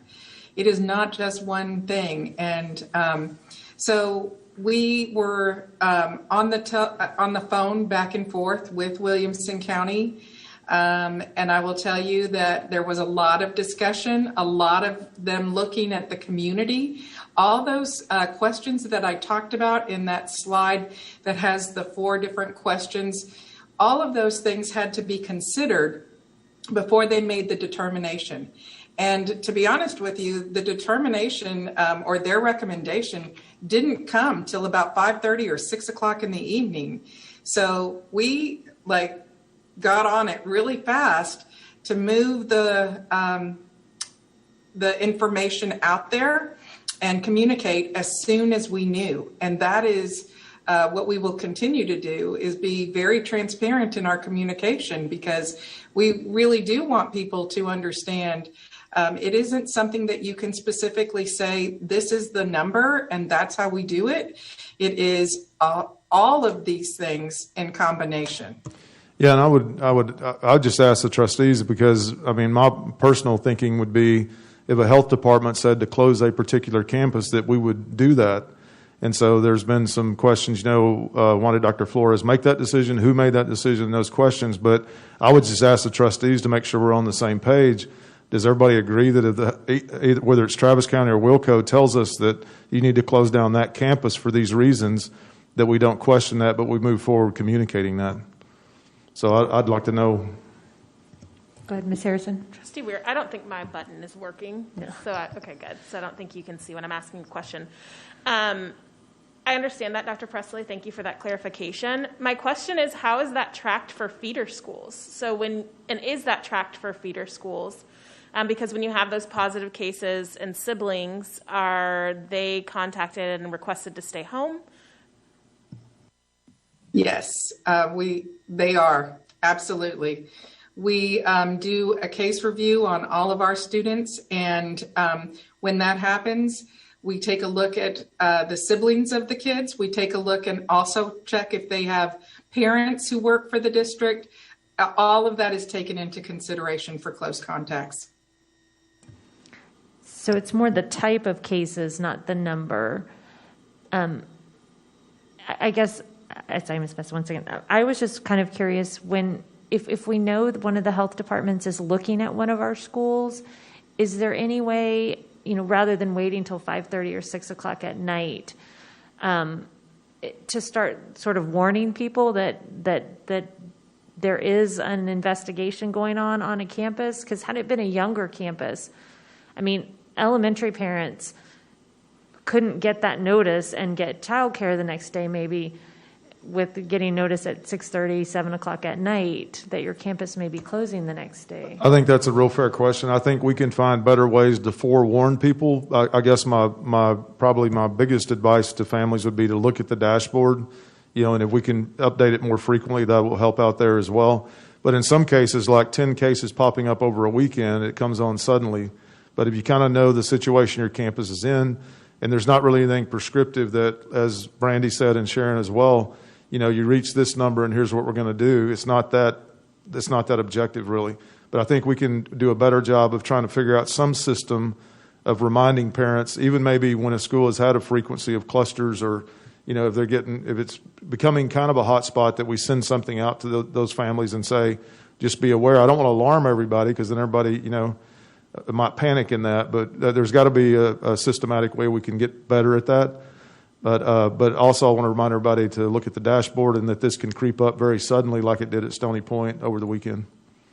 Go ahead, Ms. Vessa. Well, in response to Dr. Presley's question, me personally, I feel like we rely upon our public health departments to give us this insight. We rely upon Ms. Wilkes and Ms. Hefner to give us this insight. And the truth of the matter is, we have to rely upon them, because really, who else are we going to rely upon? So I definitely agree that if the health department's saying that we need to shut down a school for a period, that we need to take that very seriously. The question that I have, and just in the protocol, we've had some really good discussion up here about ways we could just improve the process a little bit. And I think another thing that would be helpful is to just the next day, rather than, we sent out an email, whatnot, but just to have like some type of, I hate to say press conference, but like a way for people, somebody talking to, and if we did that on, like today, there was a press conference for Austin about moving to stage 4. And you could see like the questions in the Facebook Live event. People were putting stuff, not that, that's a hard thing to do real time, but it gives people a way, you can see what questions people are asking. You can then take that information and create a better Q&A in response to that. Just a way to make information just makes people more comfortable. I just think about Governor Cuomo as he was giving a daily press conference. I'm not saying that we should go to that, but I'm just saying that, when people just, they get more information, they feel like they can ask questions, that their level of comfort is improved. So I just would ask that we would consider something like that. Yes, I mean, we'll look at all those options. So yes, it's the short answer. Dr. Bone. Yeah, I wanted to address Dr. Presley's question if we should use the health department, if we should just go with their recommendation. The only caution I give there is that while they are health experts, they're not education experts, and they don't understand our campuses, and they don't understand the education side of it. I think they should play a big role. My other concern with that is I know we invited them here tonight. I think we need to understand how they make those decisions, because even within the 2 counties that we cover, they don't analyze COVID the same way. Trustee Vessa and I have had conversations about that. So, as an engineer, scientist myself, I understand that, 2 people can come to different conclusions with the same data. So maybe if we need more support in the district to make those decisions, I would definitely support building that team inside the district if you guys need that. But why I would heavily weight what they recommend, I definitely wouldn't take it lightly. I wouldn't just shut down a school. So I guess I'm not necessarily in agreement that if they just recommend it, we just do it. Because at the end of the day, we have to do what's best for our district. Thank you. Actually, Ms. Harrison, did you have? There's been some new guidance released, maybe just in the last couple hours from the TEA. And I was wondering if that was considered or acknowledged in this presentation, talking about the transition to virtual learning, if there's staffing shortages, which as a teacher coming directly from the classroom just yesterday, I am concerned about this weight on teachers. And I appreciated what one of the speakers said tonight, where there's a dichotomy of either or thinking, that we either protect students or we protect teachers.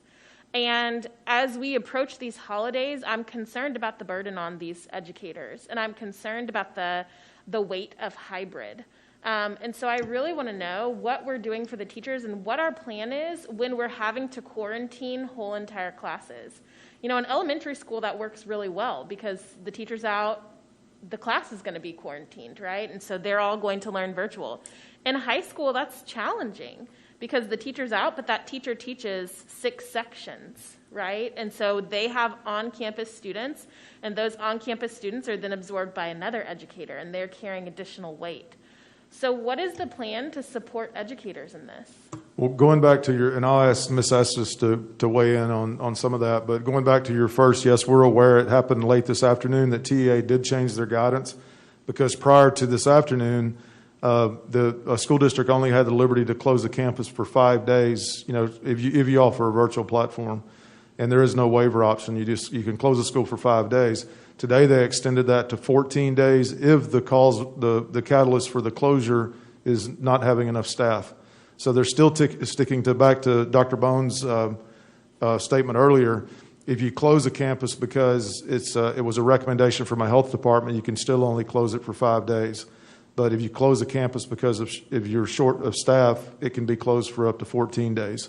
So that's another decision point. But that is new information that came today. So I'll ask Ms. Estes, if she can, to kind of talk about the supports we're putting in place for teachers in this new environment we find ourselves in. Yes, good evening, Dr. Presley and trustees. We have put many supports in place for our teachers in the district that we have outlined in several of these meetings. But I do want to go back to, I think what Trustee Harrison is speaking to here is the day-to-day adjustments that have to happen on a campus. And so just as she described, when a teacher does suddenly go out, the principal, the administrative team, the team of teachers determine very quickly what needs to happen as far as the shifts that need to happen with students who are in person. Can they still continue to work with another teacher on the campus? Is that teacher teaching a course that perhaps no one else teaches? Then in that case, we may have a substitute or a situation in which the teacher is teaching virtually, but there's another staff member in the classroom with the children.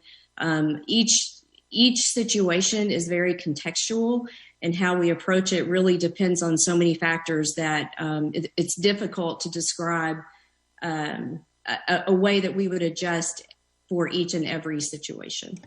Can you give an example? I mean, I know because I'm living it. Maybe you could give my example. Like Grisham right now. I mean, if you can't, I can. Well, I think, one example, and Trustee Harrison just referred to it, is that let's say that you have an English teacher, for example, who's out, and that teacher has several in-person learners coming into their first and third period classes. Then another English 1 teacher might be able to pick up those learners. And so it is very much contingent on what's being taught, how many sections there are, how many kids there are in person and virtual. It is the best way that I know how to describe it. It's a jigsaw puzzle that our administrators and staffs are figuring out based on who is there in person, who's virtual, what teachers are available, what substitutes are available. So we do have sometimes some unfilled substitute positions that come into play as well. So it's difficult to give an exact, as I said, answer to how we would handle that each and every time. I wish we could. We all wish we could, but it just depends on that day and what is happening on the campus. I'm just concerned that it's unsustainable for educators, and that we're a world-class district, but we're not meeting the needs of educators. And it's not a blame game, right? Because we didn't ask for these situations, and we're operating under what feels like impossible constraints. I'd just really like to know how we can provide additional support. Another question, and I think that this is something that should have happened, when we were discussing how we would reimagine education, is there ever consideration for separating virtual and in-person learning? Based on the data that we saw at the last presentation, it's not like there are significant differences in how virtual learners are faring versus in-person learners, and I think the hybrid model is really challenging. Well, I think, yes. Oh, go ahead. It is challenging. It's challenging to staff when they're completely separate. And again, I think that is something that our administrators are doing the best they can to separate into classes students who are virtual versus students who are in person.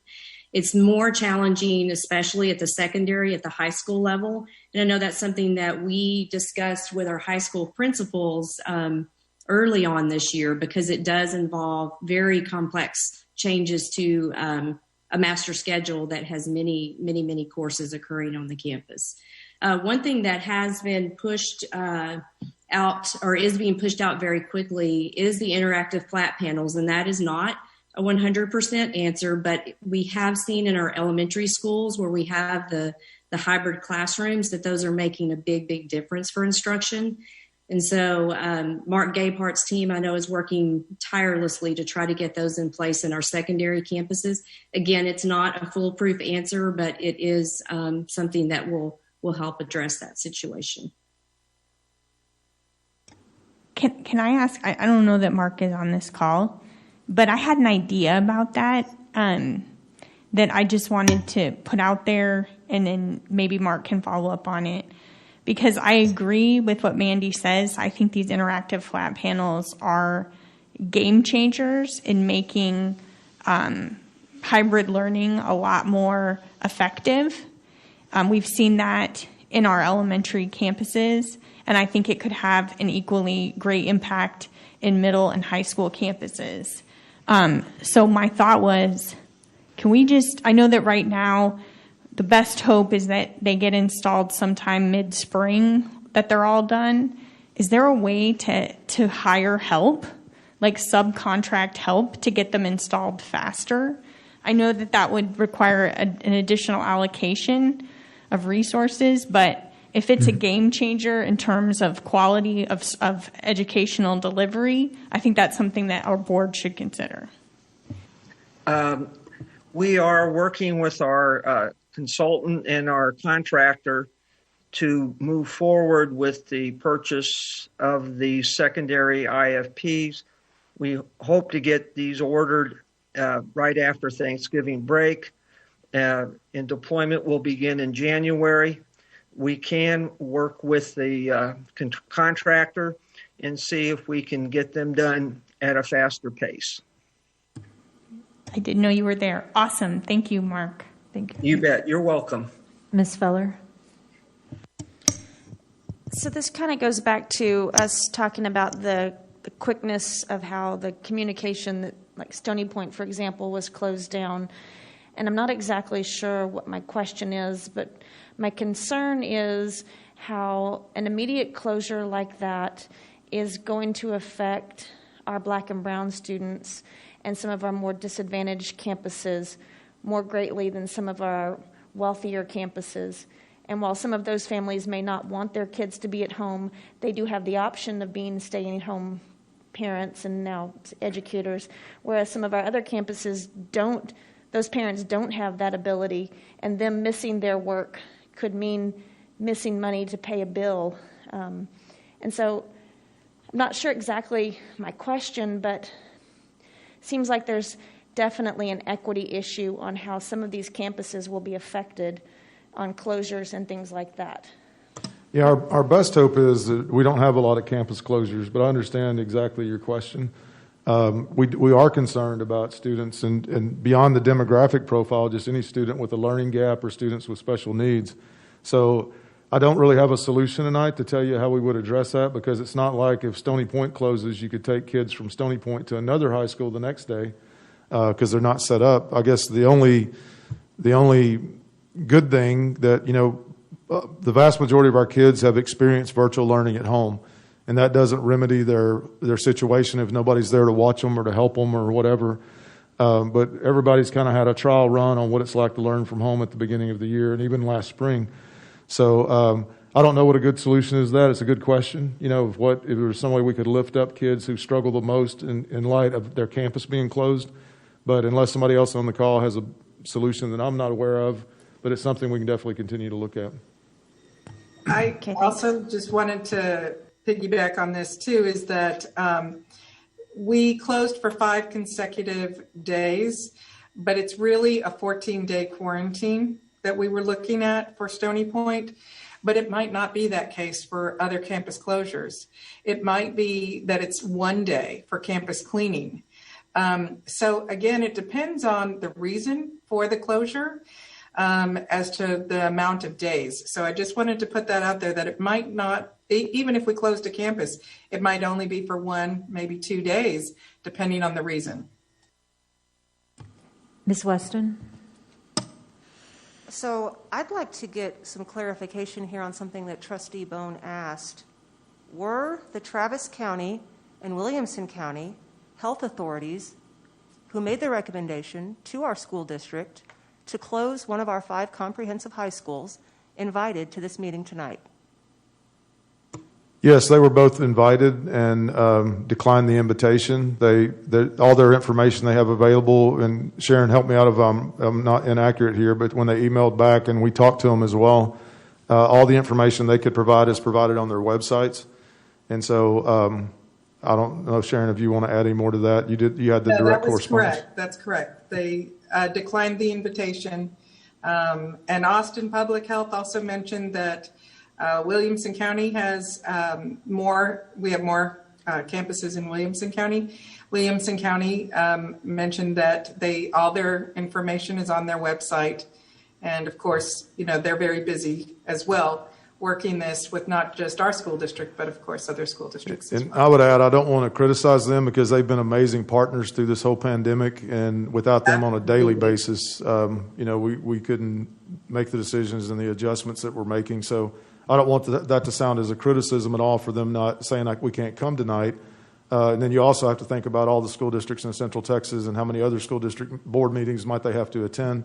So they were very kind and polite, but they've been a great partner for us. So I don't want anybody from those agencies to think we're being critical that you wouldn't come to our meeting. So just want to be clear about that. So I appreciate the answer to my question. It sounds like that was a yes. And I would say that as this is my first board meeting as a trustee, though not my first board meeting by a long shot, but that is disappointing to hear, because this, now I'm going to piggyback to something that Trustee Bone asked, or something that she said when she expressed, if I understood correctly, skepticism that this health authority who declined the invitation to attend our meeting tonight would be the single deciding factor and resource that we would lean on. Is that right, what you said, Mary, that you're just skeptical of that being the single resource that we would lean on for? Sure. As an engineer that has a PhD, data sets can be viewed by different people differently, and different decisions can be made. That's why I am very interested understanding the process. I think we need consistency, and I think our community needs to know that there's consistency in the process in Travis County, Williamson County, and in our school district of when we choose to close down a school. That goes to equity. I want to make sure that we're closing down our schools for the same reasons. And when we choose 5 days, that it's 5 days or 2 days or 14 days. So yes, that is my point. Okay, so I'd like to piggyback and say I agree. I am reluctant to turn over such a consequential decision, such as closing a high school or any of our campuses, based solely on the recommendation of any health authority, because the health authorities are not experts on what our mission here is. And to that end, I'd like to ask, and I don't know if this is a question for Ms. Estes or Dr. Presley, but my understanding is that the fall 2020 reopening plan for our school district did not include any parents, and that it included one teacher for every subcommittee. So just really quick, can you please clarify, is that correct? And if it's not 0 parents, how many parents were included? And if it's not 5 teachers, 1 per subcommittee, what is the answer? Just quickly, what is the answer to that question?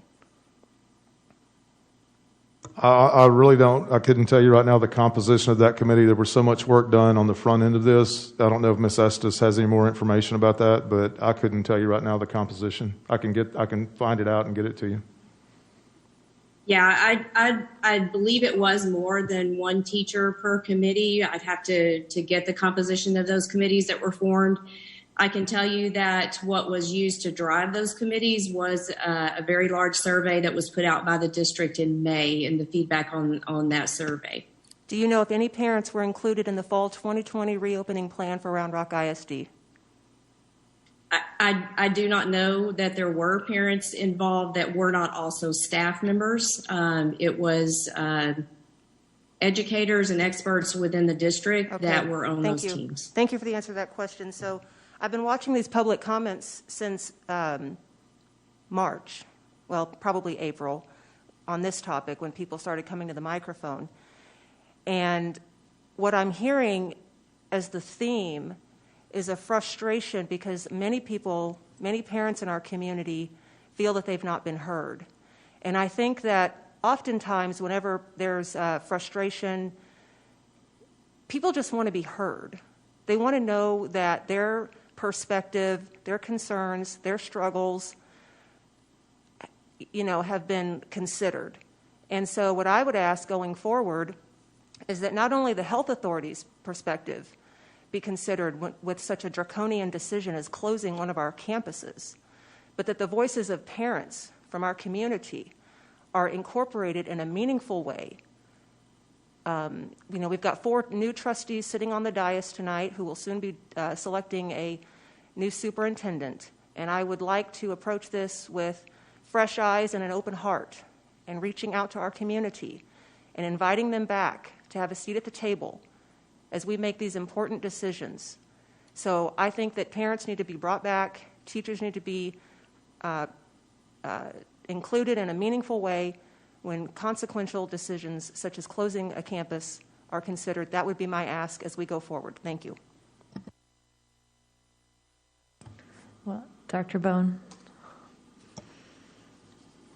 Yeah, I would just add to that when we go to close a campus, like I said before, I really think that we need to push for a process and procedure. I think that's in the lane of the school board. And I think one of the things that should include is that we do know, and we heard this tonight, that there are students that cannot receive their services when we go virtual.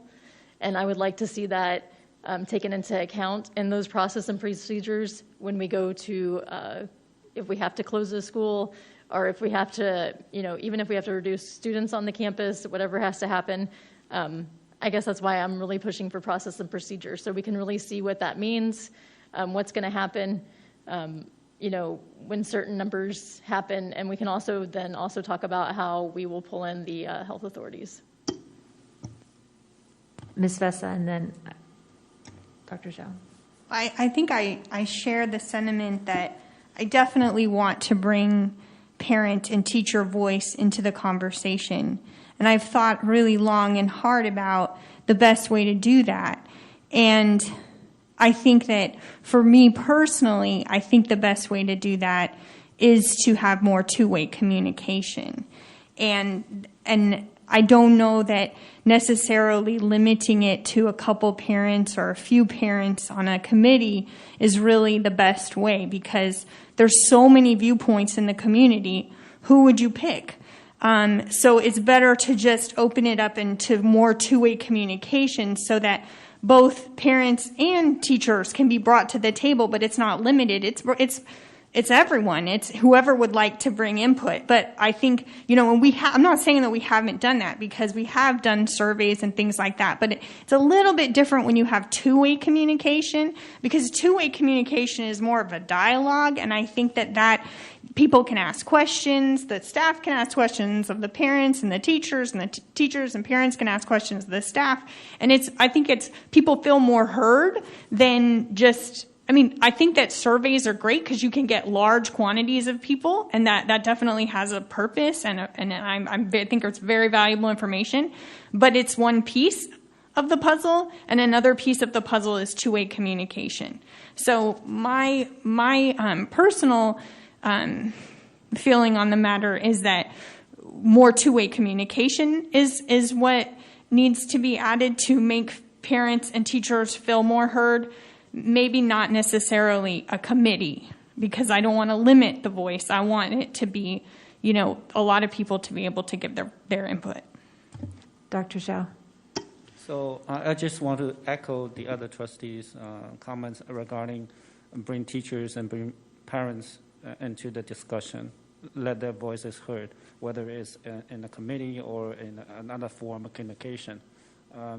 So one thing I'm thinking about is that to have this constructive conversation, we might need a baseline kind of plan or protocols that presented by the administration regarding how to close, why and how to close campuses.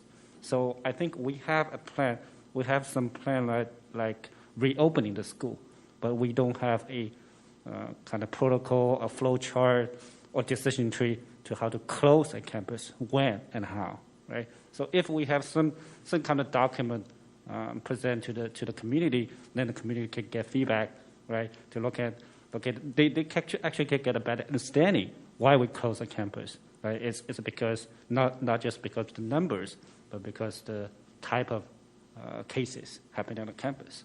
And also, I think when we have this discussion, we really need to separate the discussion into different topics. For example, I think elementary school is entirely different from high school. Right? Elementary school, because the cohort things, maybe the closing campus mainly depends on the numbers of cases. But in high school, it's more leaning toward the type of cases. So that's my second comment. And my third comment is actually a question. So when I look at the dashboard, we have positive employees. The number this week is 12. So I just wonder do we have data that tells us that they actually get the COVID on campus instead of other community transmission? I'll let Ms. Hafner address that. Ms. Hafner, did you hear the question? Or Sharon, either one? Are you asking if we have data about where people get their transmission? Yes. I mean, that's a really difficult thing to identify where the transmission occurs. So is they get the basically? Are we identifying for example, the reason I asked this question is I'm really concerned about the employed, our teachers and staff on the campus. So if we have some kind of data that show that they indeed get the disease, get COVID on campus because of we have transmission going on the campus, that would be great helpful to determine our actions. So what we have thus far is data that shows that on our campuses that we've had cases inside a classroom, and then we identify all the close contacts. We send all those people home, right? For the person who has the disease is isolated for 10 days, and all their close contacts are quarantined for 14 days. So then we manage the spreadsheets and continue to communicate with the families that are sent home to keep up with them and make sure that they don't develop symptoms as they go forward, make sure that they have their needs met. When a case, what we're seeing when we do that with the athletics groups in fine arts and extracurriculars is maybe just because of a different way they pod and socialize and those kind of things, is the rate of conversion is much higher on the high school extracurricular groups that we are identifying. When we're having classroom cases and we're having to identify the close contacts in the classroom, not very many of those people are transferring over in the classroom thus far. We've had a couple of cases that were identified as classroom transmissions at one of our elementary schools, and then this case at Stony Point. But other than that, it's really difficult. I wish it was as easy as being able to identify where it came from, but it's very difficult to identify exactly where it came from. We can note trends and those kind of things, but the data that you're asking for would be super helpful if it was something that was readily available. It's very difficult to identify where the cases come from. I understand. Ms. Vessa? So you just started to touch on something that I'm really, really interested in, which is what is the rates? Do we know? Could we publish a statistic? Because I think, I was listening to Dr. Escott today, and what he was saying is exactly what you said. We're not seeing the transmission happening in the classroom as much as we are in extracurricular activities. So if we could quantify that so that people, rather than just say it's less, but really give a statistic, that would be powerful in terms of understanding where transmission's happening, and then also creating systems to deal with where the problem is. And then I have something to build on that, but I'll let you talk. Together for sure. Okay. Well, then my next thought is, all right, we know it's happening in our extracurricular activities. That's where our transmission is happening. And anecdotally, what I hear from people is that kids may develop cases and they may not say anything, or made symptoms and they may not say anything because they don't want the team shut down. It seems to me the only way to really remedy that situation is to require kids to be tested to participate. I know that AISD is doing rapid tests. They have that. I don't think they're requiring it for participation or anything like that. But has that been something that we've thought about? Have we explored that? And what were the implications? What were the pros, the cons? Can you talk about that a little bit more? Sure. So we're looking more into that. So the Texas Department of Emergency Management has some tests that are available for free to school districts if they want to participate in this program. So as a district, we are starting to look into it, but we're really learning from some of the districts who were in the pilot program. It was rolled out in a very hasty manner, in our opinion, and it wasn't really done with fidelity as far as all of the things that needed to be done to really do it well. There's a lot of factors to consider, and it would be a huge undertaking, but it could have some great positives for us. So we're watching to see how it goes in some of the other districts first. AISD is one of the only districts in the area doing that. Now they have the unique situation that their health services are contracted, their staff is contracted through Ascension Seton. So they have a different level of training, they have a different level of support, they have a lot of different things than most of the other school districts in the area have. Both of the local health authorities are working to offer some interim guidance to us for administering the rapid antigen testing in the school setting, because it's certainly not as easy as it sounds, but it's definitely something that could have some promise. And we have been communicating with some of the districts around the state that are doing that. So more to come on that for sure, Corey. And I think it's particularly of note right now for several reasons. One is that, well, obviously we've seen an escalation in incidence rate. The spread in the community is much greater than it was previously. The second reason is we're getting into sports that just have a lot more contact indoors. Basketball, wrestling. These sports are just ripe for transmission. And so we have to acknowledge that in terms of our response. I mean, my daughter, and I know I talk about my kids all the time, and I'm sorry, but it's just that's the context that I get to see things. She's going to be playing she's in tryouts all this week for her middle school basketball team. I mean, it's really hard to wear a mask the whole time when you're playing basketball. It's a high intensity sport. You're working hard. I mean, she just played volleyball. It's a lot less intensity. But, there's a lot more sweat, bodily fluids exchanging, a lot more close contact. I mean, I just think that as we go into these seasons of sports, I mean, just think about wrestling. Holy cow. We just have to think about, okay, what are some mitigation strategies that we can do on these teams? Knowing the truth of the matter is that a lot of these kids are asymptomatic, or they may have such mild symptoms they don't even know, or there might be a few times where they just choose not to say anything because they don't want to ruin the season. Right. And it's been difficult for us. We commiserate with the health department about that situation a lot. It's been frustrating for us, as the director of health services and, the queen of the school nurses. I visit with my nurses all the time, and it's very difficult to listen to the stories of a lot of difficult communication that the nurses are having with families. There's not always cooperation. It's very frustrating for the nurses because we're just doing what we're tasked to do. Not everybody loves these phone calls to be called and told that their student has symptoms and that they need to be picked up. But this is where we are right now.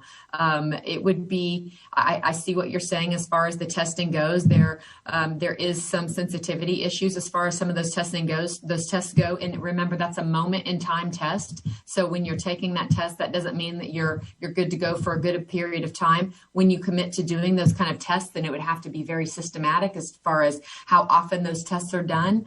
But some of the other districts are looking into that to try to make some of their seasons more successful. It seems like it is very much based around the success of athletics. So we are following the lead of some of our other districts that are comparable in the state to try to see how that might be able to work for us. But we are definitely still on a fact-finding mission.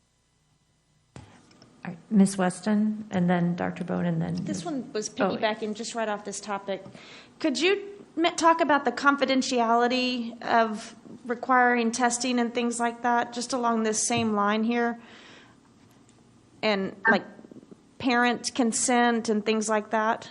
There's a lot more involved in this. It's not, we had talked about, Sharon and I had brainstormed, as a district, we have had some reports from some of our other districts that are doing this, that people are sending their student to school sick because, you can just get a test at school. Just go tell the nurse you don't feel good and she'll give you a test. That's not the setup that we would have if we did that here. The parent permission part is a huge part of it. And then once they receive the results, what to do with that and how to move forward with any treatment options. In my opinion, and from some of the other districts that we've talked to, the successful way to do that is to have a testing situation where the parents bring the students and sign the consent at that time, are there when their student has their test, and then receive the treatment options for whatever the result is, because the confidentiality piece is so great. Some of the other school districts have reported that they're having a hard time reaching parents after they have the result and trying to communicate with people about what to do. So there's just lots of different pieces of it that we would need to work out. When TDEM rolled this out, there wasn't a permission slip that came with it. School districts are tasked with coming up with their own of those kind of things. I believe that they're working towards that now, and there might be something since I first heard about it a few weeks ago. But there's just lots of different pieces, and the parent permission part is part of it. We as a district can't force anybody to have a test. So I've had lots of people call me and say, why can't you make the whole class get a test before they come back? We can't force a medical procedure on anybody's child. So that's something that would be very specific to the parent permission and the parent wishes. So trying to make sure that we honor the parents' decisions as far as those go would be something that would be very important to us if we did embark on this.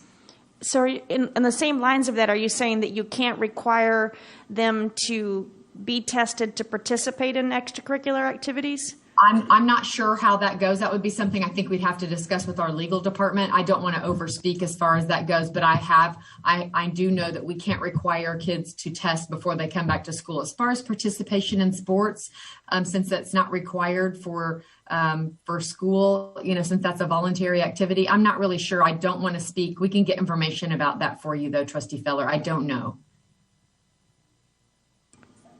Ms. Weston. I think Trustee Feller read my mind, because that's exactly what I was going to say. When Trustee Vessa mentioned the rapid testing for athletics participation, a red flag went off in my head that I would certainly hope, and I have all the confidence in the world that we would run that down, because I think there are a lot of legal implications there. So it sounds like you're well aware that we would need to look into that more. And then I just wanted to circle back and say to my point about bringing our parents and our teachers back to the table in the consequential decision making. I just spent 3 months on the campaign trail along with 3 other trustees who are sitting up here.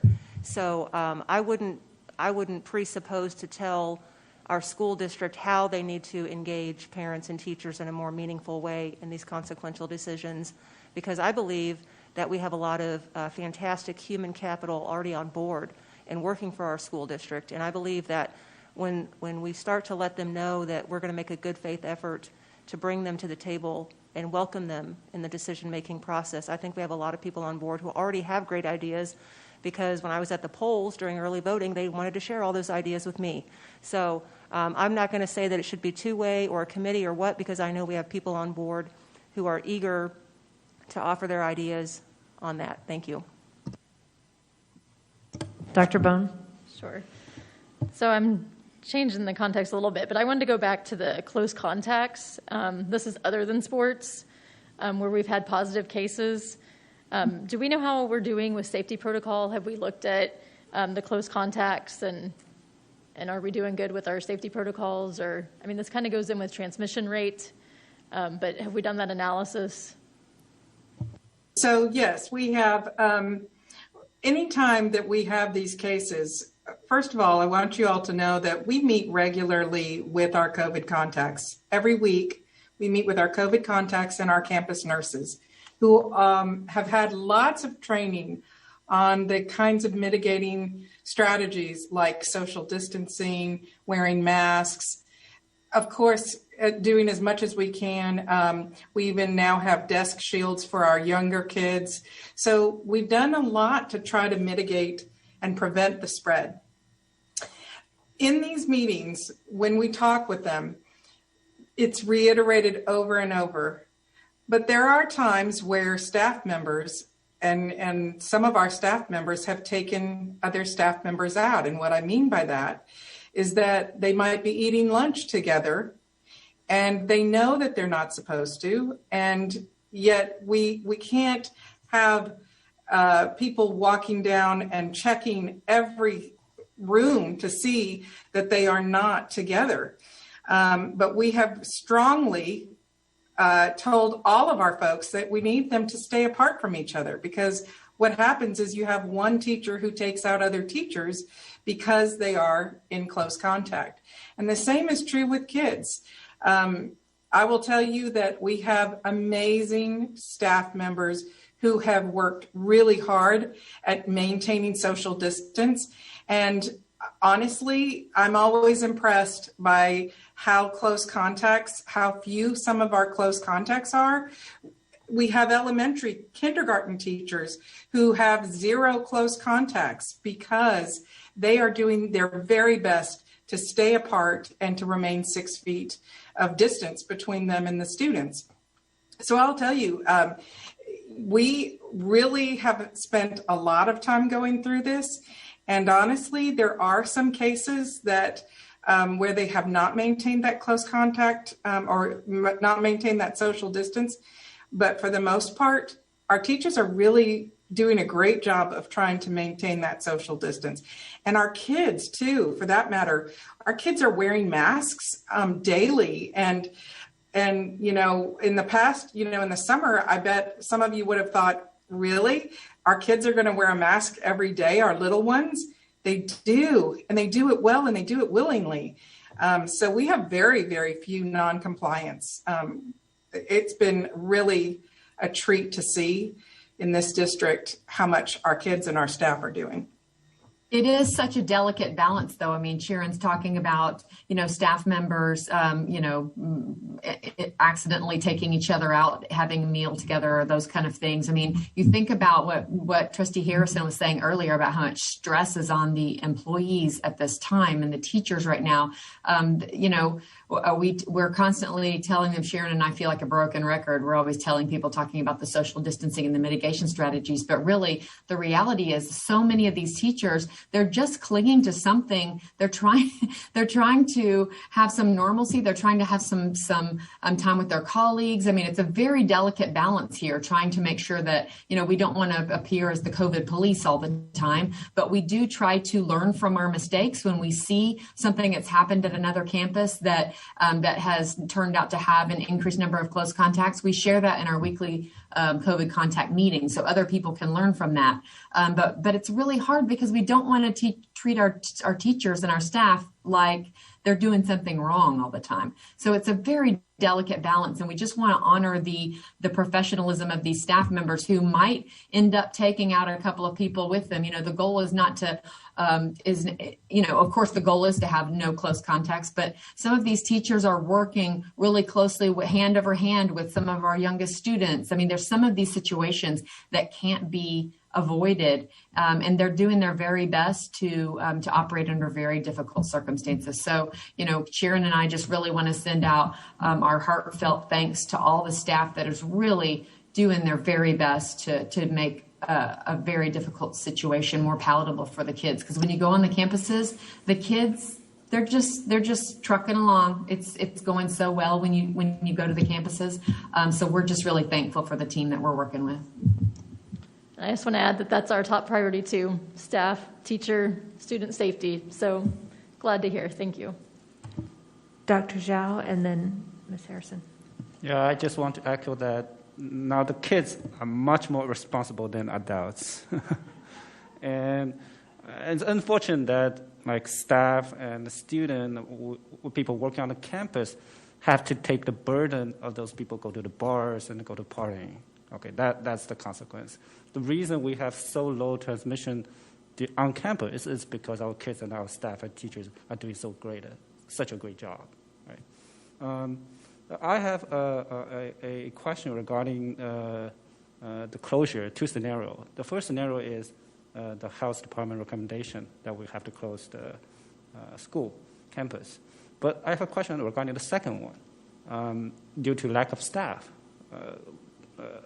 because of isolation and quarantine, do we have a plan? Do we have a protocol for that? Because when I see this, if we're lacking of staff, is it possible to do kind of reduced scheduling, stacking the days, those kind of, not closing the campus entirely, but in a small portion? Is that possible?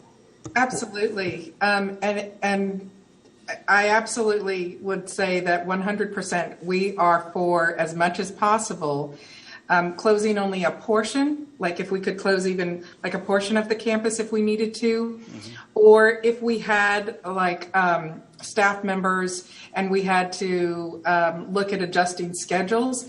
That's actually already been in place, and it has been since the beginning of school, is that we have these things in place because we have had campuses where they've had in the double digits of staff members out, either due to quarantining or isolating. So that actually is something that has already currently been in practice and been in place, which is a little bit like what Trustee Harrison was talking about, is that then it does overburden other people, and we do get that. And then we have substitutes, and you know, there's always too the lack of substitute issue as well. But all that to say that we certainly start with the least amount first before we go further. So I just want to reiterate that. Okay. Another thing I'm thinking that in certain special circumstances, for example, if the staff shortage is related to special education, is it possible to temporarily assign, for example, if you look at Westwood Learning Community, Westwood High School, there are very few students actually go on campus. Is it possible to reassign staff to other campuses to just help temporarily? I think we haven't crossed over campuses yet, but going back to what Ms. Wilkes was saying, when a teacher's quarantined, it doesn't necessarily mean they're not teaching, because they can teach from home, but then we have to have an adult, a substitute, come in and cover if someone on campus is not able to cover. So it goes back to a little bit, I think, about what Ms. Harrison was mentioning earlier, where it's kind of a daily burden or a little bit of a juggling act, but our principals are doing a really good job of managing that right now. The challenge is we're short substitutes. A lot of folks are not wanting to sub right now, even though the board raised our sub pay rate exponentially in the last budget cycle. So, but I don't want people to think that because 10 teachers are quarantined, that means they're not going to be teaching, because they can teach from home as long as they're able to do that. But it creates a challenge on the campus of who's going to be in the classroom with the students while they're teaching. And so it's just been it seems like we've had a number of first days of school, and another one will be coming up in January with the third 9 weeks, because we have to kind of recalibrate scheduling and who's teaching what and when, and which kids are in person and who's at home, who's a virtual learner. So it's been a big challenge that I don't think anybody's experienced before, but our principals are doing a great job with their campus teams and navigating that. But it is frustrating. It's very frustrating. Okay. Ms. Harrison? I just want to acknowledge the role of a principal right now, because a lot has been heaped on a principal. Principals are having to make decisions on who gets called back or who gets to work virtually, right, for teachers. That's a really heavy weight, and so I just want to really acknowledge that. I had a couple things. Some are questions and some are small, and then I'm just going to bring the elephant right into the room on some things. So my small question is, when a letter goes home that says that there have been positive or probable cases, it's 1 letter per day. Is there a reason why it cannot say how many possible or probable cases? So the answer to that is that we notify the positive and probable, but what the reason that we don't say how many, first of all, is that we do deal with a FERPA issue. When you can connect the dots and say, these 3 teachers were close contacts, and here's the 1 teacher who's out, and here's the other 3 teachers. Therefore, we're giving an identifiable kind of way to know who was actually sick and who was actually a close contact. So when you don't have exact numbers, then it's less identifiable. So the reason we don't do it is for that reason. Okay. So that is helpful. I think in a lot of these situations, communication ends frustration. So I'm listening to you and I'm hearing you say the variables for why we might close a school, they're not consistent. You know, it's this from the health department, here. And what I'm hearing the board say is that we would love to see we would love to see something concrete as like an if then as much as possible. And I also think about educators and how having that circumstance might help with some of that anxiety. I think that we are having to exercise the depth of our trust right now as community members, as educators, as board members, as staff, right? We have to believe what you're saying when you talk to the health department because they're not here talking to us. And I think that that's a really tough exercise. And I think that if we can be clear on what some of these protocols are or clearer, then that would ease the community. Now, I know we're doing everything we can to stay open, and I heard so much fear and trepidation from educators, and I'm watching these cases rise. Will we be in communication over the holiday to talk about the community situation and the community spread? Is that something you all will be monitoring? Well, I'll let Sharon or Brandy answer that, but yes, we'll definitely be monitoring next week. I mean, the monitoring doesn't stop as far as what's happening in the community or both counties or the cities through the break, because we'll have to know kind of what's trending. You know, there could be some major changes during the holiday week next week. So yes, I don't know the exact communication that Ms. Hafner or Ms. Wilkes will be having with the health departments, but I know we'll be monitoring conditions throughout the week so we don't just come back on November 30th like everything's fine here. So that's correct. Can I ask a question on top of that? Are we going to be, so when we come back after being off a week, is that when we'll get all the student data of the potential cases that over the week of students on that campus? Well, we only have the ability to get student data when students are with us, you know, and it's diagnosed kind of through the school or recognized through the school. So with students being out, I don't know unless Brandy or Sharon. I can answer that. I think you're asking, and I just want to make sure I'm clear on this. I think you're asking is that if we have cases that happened over the break, when would you get notified? And the answer to that would be Monday when they come back. And the reason for that is many reasons. One of them is that our staff also needs to, as well, just like everybody else, take a break. Williamson County Health Department is also, they're taking their holiday, of course, too. But that doesn't mean that we stop. We still will have, if there's close contacts, we're still notifying close contacts because we still want to stop the transmission of the disease. So that doesn't stop just because we're out on break. But in terms of like notifying, it might not happen until that Monday afterwards to notify that, yes, there was a case. And, you know, it would be from on the campus. And I want to mention, too, along those lines is there are some activities, extracurriculars, that will continue through next week. I think pretty much everybody takes Thanksgiving Day as a break, but there'll be practices and other things going on through not just the Thanksgiving break, but the winter break that's forthcoming as well.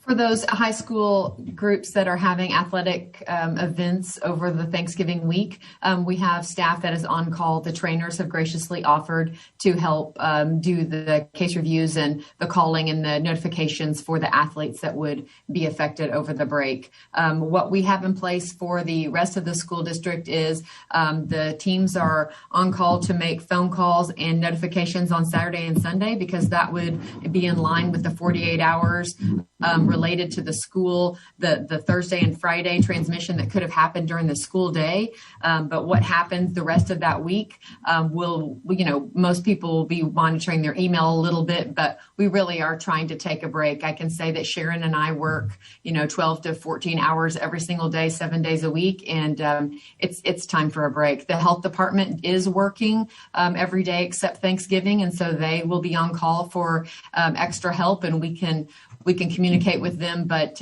the 10 hours a day every Saturday and Sunday that we work doing case reviews, we'd like to have a break from that. We want you to have a break. We appreciate you.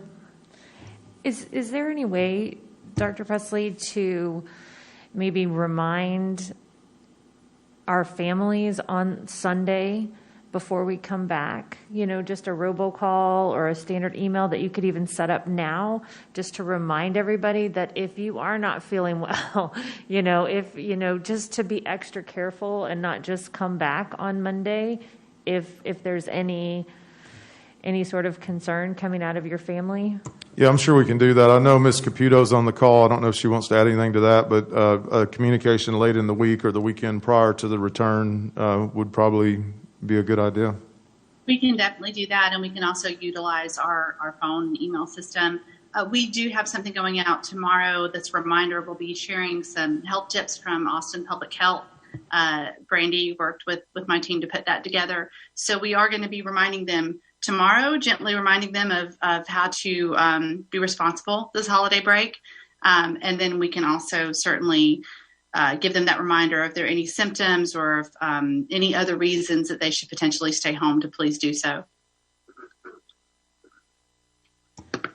So the real reason I was asking is that Monday when we get back, or is there going to be a difficult time telling when these COVID cases happened? Or I mean, if a campus has like 3 COVID cases, but they were all from the previous Monday, I'm just wondering what scenarios are going to happen when we've been gone for a week. Are we going to be able to tell how our campuses are really progressing with COVID? I don't know, Ms. Hafner, you want to take that one? I mean, what happens over the week that's not related to school's transmission is something that we can quantify when we get back, but that's not something that we're going to track too closely as far as what day that happened. When you're with your family, we will work with families and make sure that everybody's close contacts are identified that are school related. But one thing that the school district does when we do our case reviews is we find out the close contacts that are related to your school day. Did you ride the bus? Do you go to after school care that's related to school? Extracurricular activities? Does your family work for the school district? Do your siblings go to the school district? But we don't find out everything and all of your close contacts for your personal life. That's something that the health department does. So when we create a case in the computer, Williamson County or Travis County then reaches out to the families and finds out about all of their out of school contacts. So I believe that those would be where the close contacts for their home contacts would be made. We're not going to concern ourselves with what's happening with close contacts once we're past school transmission hours, days. Are you concerned about transmission, with the holidays, with people gathering when they come back on Monday? I mean, it seems like we have to go into the fire to figure out if there is a fire, and that's really concerning. Yeah, we definitely want to know that, but I don't know does anybody have any suggestions as far as that goes, as far as gathering that data? Because I will tell you that Sharon and I need a break. We haven't had a day off since July, and I am not going to answer the telephone for everybody. So if you have any suggestions, I'll probably just have people call the health department because those people are on call for this period of time. But our teams need a break. I hear you, and I thank you. I'm just concerned about what the 30th and that first week will look like and how much possible transmission there can be. Oh, we think there's going to be a lot. Let me address that too. It's not just in our schools. That's why the conference, the video conference that Dr. Escott had, his press conference, that's why Williamson County also, moving in their phases, they too have put out a lot more information. Everybody is concerned nationwide, really, about what will happen when people take off and have a break. I do want to just point out one thing is that sometimes when, our kids go off, they don't have the social distancing practices that we put into place in the school. And that's actually one reason why we hate to close schools, and we don't want to do that, because our kids have this practice that they and we monitor them fairly well, that they are abiding by. But when you're out on your own and you're doing your own thing, that's when we start seeing a rise in cases. And we've seen cases where kids were quarantined and told not to come to a school event, but have shown up to a football game. We need parents' support on this. We need help with this. We can't do it all by ourselves as educators, but we certainly know that it's not just in Round Rock ISD, it's everywhere that we are concerned about a spike in the cases. I just want to say that this has been wonderful. Like, maybe I'm the only one that sits up here and goes, I have been so hungry and thirsty for this. Like, this has been such a wonderful discussion. I feel like we've answered so many questions. We have so much more clarity. Everybody loves you now because they know how hard you're working. I love you. And I just want to say, like, thank you. Thank you so much for answering all these questions. Thank you so much for being transparent about this. Thank you so much for all that you're doing. And I totally 100% agree with you that this is a community effort. This isn't just about us. This is about people being responsible. And it's not just about what the school district is doing. It has to be about, the whole community saying, okay, we have to do better. We have to really wear masks. We have to really social distance. And it's about all of us coming together to stop this spread so that our schools can stay open, because it is the place where the kids are the safest. It is where many kids cannot learn in other environments. And they can't even get services, as we heard from the public testimony. So I think that we're all up here saying we want our kids to be in school for a myriad of reasons. But the only way that's going to happen is if we all come together as a community and make that a priority. And we need people to do that. And so that would be my plea to everyone is, please help us keep our schools open. Please act responsibly so that we can. And can I add, Trustee Vessa, that we're here to support you. I'm hearing that there's long days. I know teachers are working long days. But we're here if you all need something, that's why we're here. And so I am totally open, and I think that all 7 of us are. If we need our COVID team to be bigger, if we need more support to keep our schools open and to keep our faculty safe and our students safe, that's what we want to hear, I think. That's why I'm here, is to listen to that and see if you guys need something, if we can help. So I'm just extending that to you, Dr. Presley, that if there's things that you guys need, you have a new board, please bring it. You heard the parents, they want our schools open. And then you heard the other parents say, they want the schools safe and they want the teachers safe. And I think we can do that. I think we have a great team. And then I'm hearing Brandy and Sharon, the long hours. And I think, we're getting to that burnout fatigue. The teachers are getting to that burnout fatigue. The students are burnout fatigue. I think the parents are, what do they call it, COVID fatigue? If there's anything we can do, if there's new ideas coming forth, I would hope people would bring them to us and ask if you need stuff. So I just want to extend that. Thank you. Absolutely. And I actually had written that down, and I know we talked about it, more subs to get in there to help our teachers, more staff members for our COVID team, if that's what's needed. Absolutely. And I know we're going to talk finances next month, but if we need to do it sooner, please let us know. Dr. Zhao. Yeah, actually, I just had a question regarding hazard pay. I don't know about the hazard pay situation. Is it something in our school district? It's not something that we've done, no. Okay. Could it be something that we consider? I'm seeing other districts give bonuses to teachers and staff. I will clarify that Leander didn't give their teachers a raise, so that's part of the reason why we did give a raise. But I definitely think that we're all recognizing up here that everybody's working nonstop.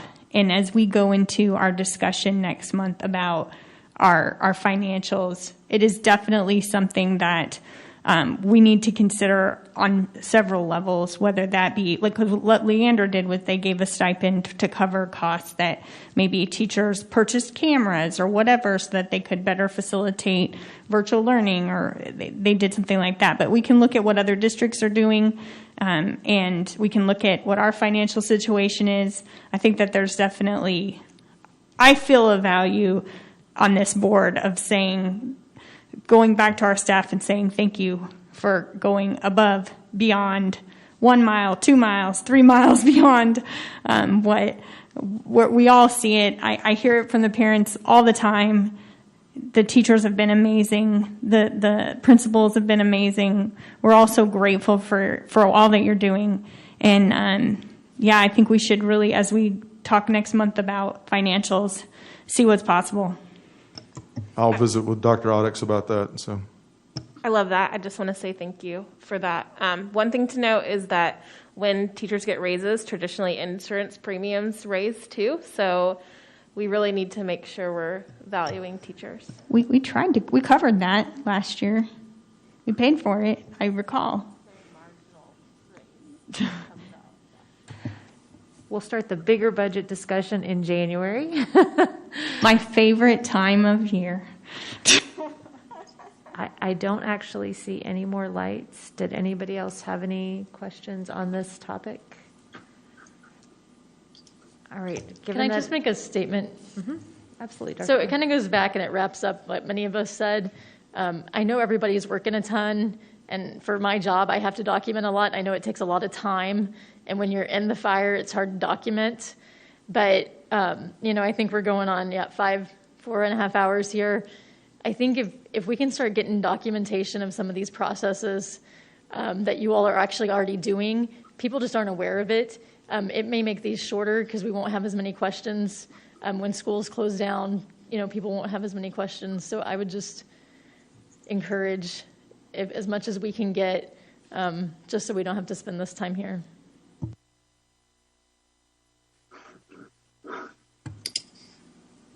I will try to. I know we've asked for maybe a flow chart. Dr. Zhao asked for that, and I know that Brandy and Sharon both said that Wilco had a chart they were going to add to the parent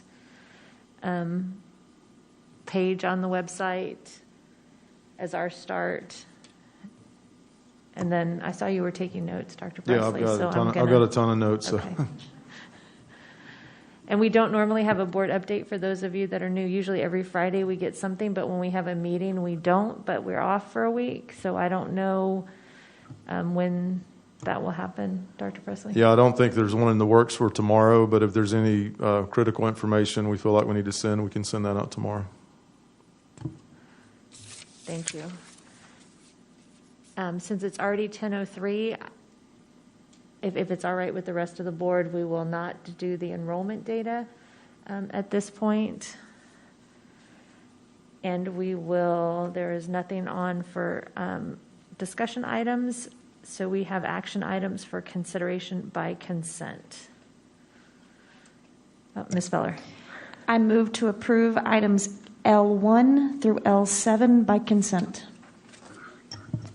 I second. Okay, we have a motion and a second to approve items L1 through 7 by consent. Is there any discussion? All those in favor, raise your hand.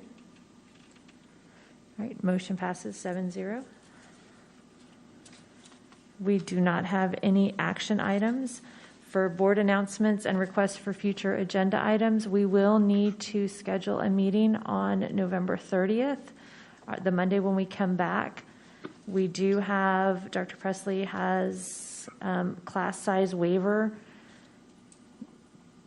I'm not even sure what to call it, just class size waiver that's due on December 1st to TEA. We have some elementary classes, quite a number of them actually, because in our virtual elementary classes, because of a lot of the things we talked about tonight with how many teachers are on campus and how many students, that we have exceeded the 24-to-1 ratio or 22-to-1 ratio in a lot of our elementary classes. And we're still required to do a board-approved waiver to TEA, and that has to be submitted on December 1st. And that's still a work in progress. That's why it's coming to you kind of late, because those numbers are still shifting. So that's one thing we need to do on November 30th is bring you the approval of the waiver, which is a standard thing, but that's what that's about. So we also will need to confirm our appointment of acting superintendent, and we will be getting an update on an EEOC complaint to this board on the 30th. Ms. Feller. I'd like to request, I believe we're delinquent in our annual board self-evaluation. So request the board self-evaluation. We had another 4.5-hour meeting tonight, and we didn't add any minutes at all to our student outcome data time tracker. So I think we need to do our board self-evaluation. I will get with our LSG coach, and we will set something. Did anyone else have any announcements or any future agenda items? Ms. Weston? Yes, so I want to use this to underscore what's already been said tonight about the heroic efforts of many of our teachers across the district. I've seen it in my own family with my own children. They've been the beneficiaries, along with all of the children in our school district, of committed teachers working very hard and staff members navigating uncharted and difficult waters. And to that end, I understand that January is Trustee Appreciation Month, typically. And I know I've been coming to multiple January meetings, and when I show up, I see piles of gifts on the dais here for trustees. And so what I would ask Dr. Presley and the staff is that this is not a time for our teachers and our students to be asked to create, purchase, or otherwise produce gifts for trustees for Trustee Appreciation Month. I will speak for myself in saying that I think that our students are dealing with enough. I think that our teachers and staff are dealing with enough, and I do not want them to even spend one moment of their time thinking about how they're going to recognize the trustees with presents. I think that teachers are free at any time to use what our school board does in a civics lesson, whatever that makes sense for them, if that makes sense for them, and they can write little notes or whatever, makes sense. But I would ask if there's any other interest, and I don't want this to be a long conversation, but for me personally, I don't think we need to walk into our January meeting to a pile of gifts on the table here. We are here to serve. We are happy to do so. And so I would like to say that. Thank you. All right. Thank you. Are there any other announcements or future agendas? Could we put that as a agenda item then? Because we can't actually talk about it right now because it's not on the agenda. It's just a request for an agenda item. So it's definitely something to get feedback on and maybe have a little discussion about at some point. Okay. Or may I ask if it's just a administrative matter, those of us who wish to receive the gifts can say so, and those of us who don't? We can't talk about it here. Okay, thank you. But yes, we could put it on an agenda item, and then we can just quickly answer that question. Are there any other announcements or future agenda items? All right, then we do not have any need to go back into close. So if there are no objections, it's 10:09 and we are adjourned. Thank you, everybody.